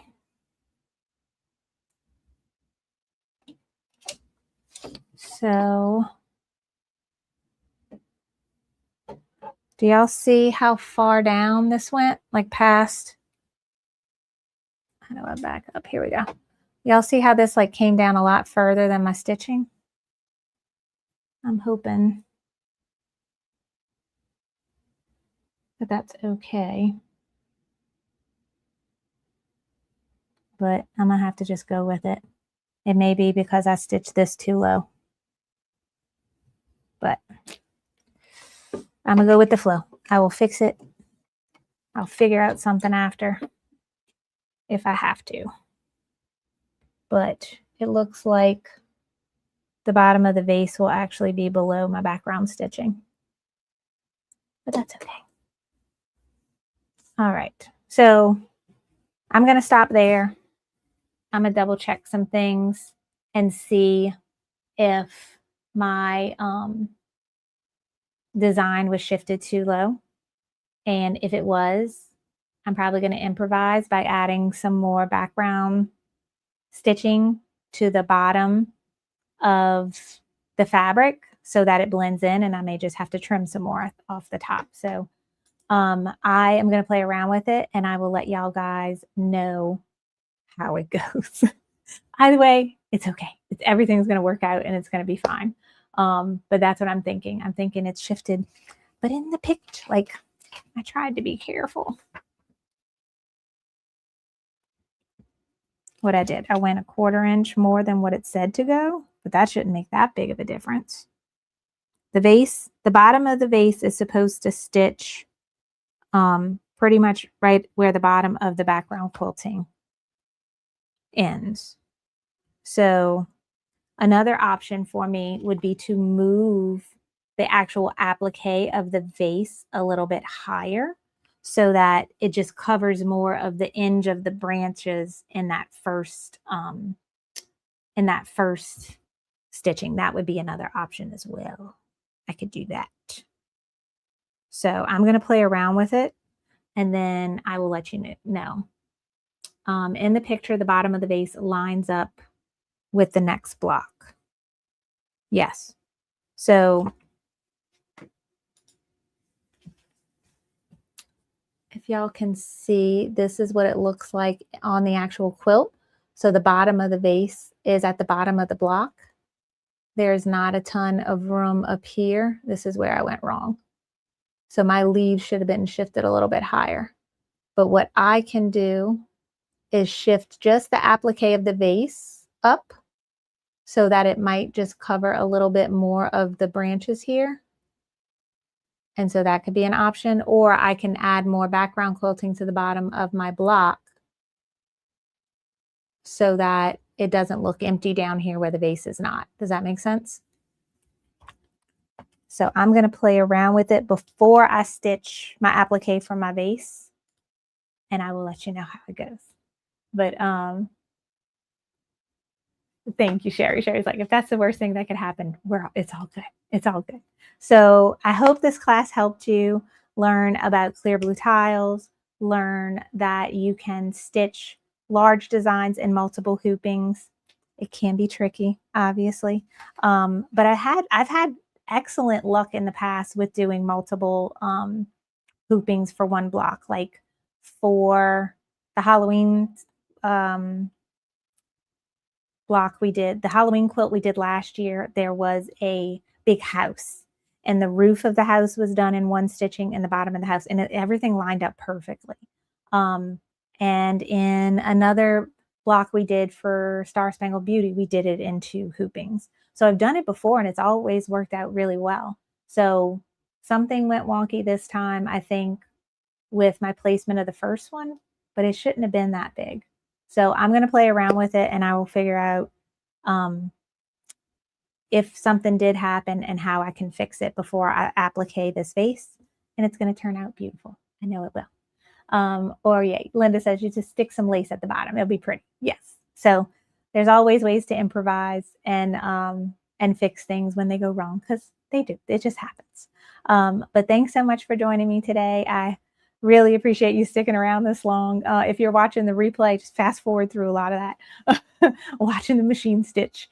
But we will be back. What's today? Thursday. So we'll be back next Monday. And what is next class? Let me look at my schedule so I can tell you the right thing.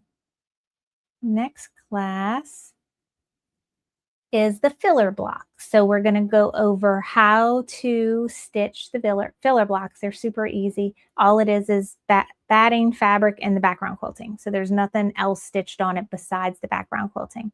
And they come in a variety of different shapes and sizes. There's 10 of them total.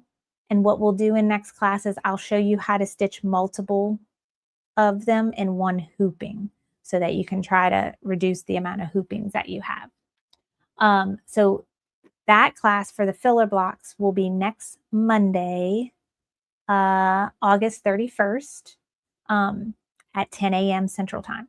Now, tomorrow is our August Sip and Stitch. This is free for anyone to watch on YouTube, and that is going to be at 10:30 Central Time.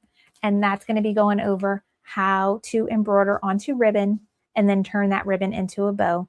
And I will be demonstrating this month's project on my PE 800. So you'll see it on my first machine, and it can be done in as little as a 5x7 hoop. I mean, a 4x4 hoop.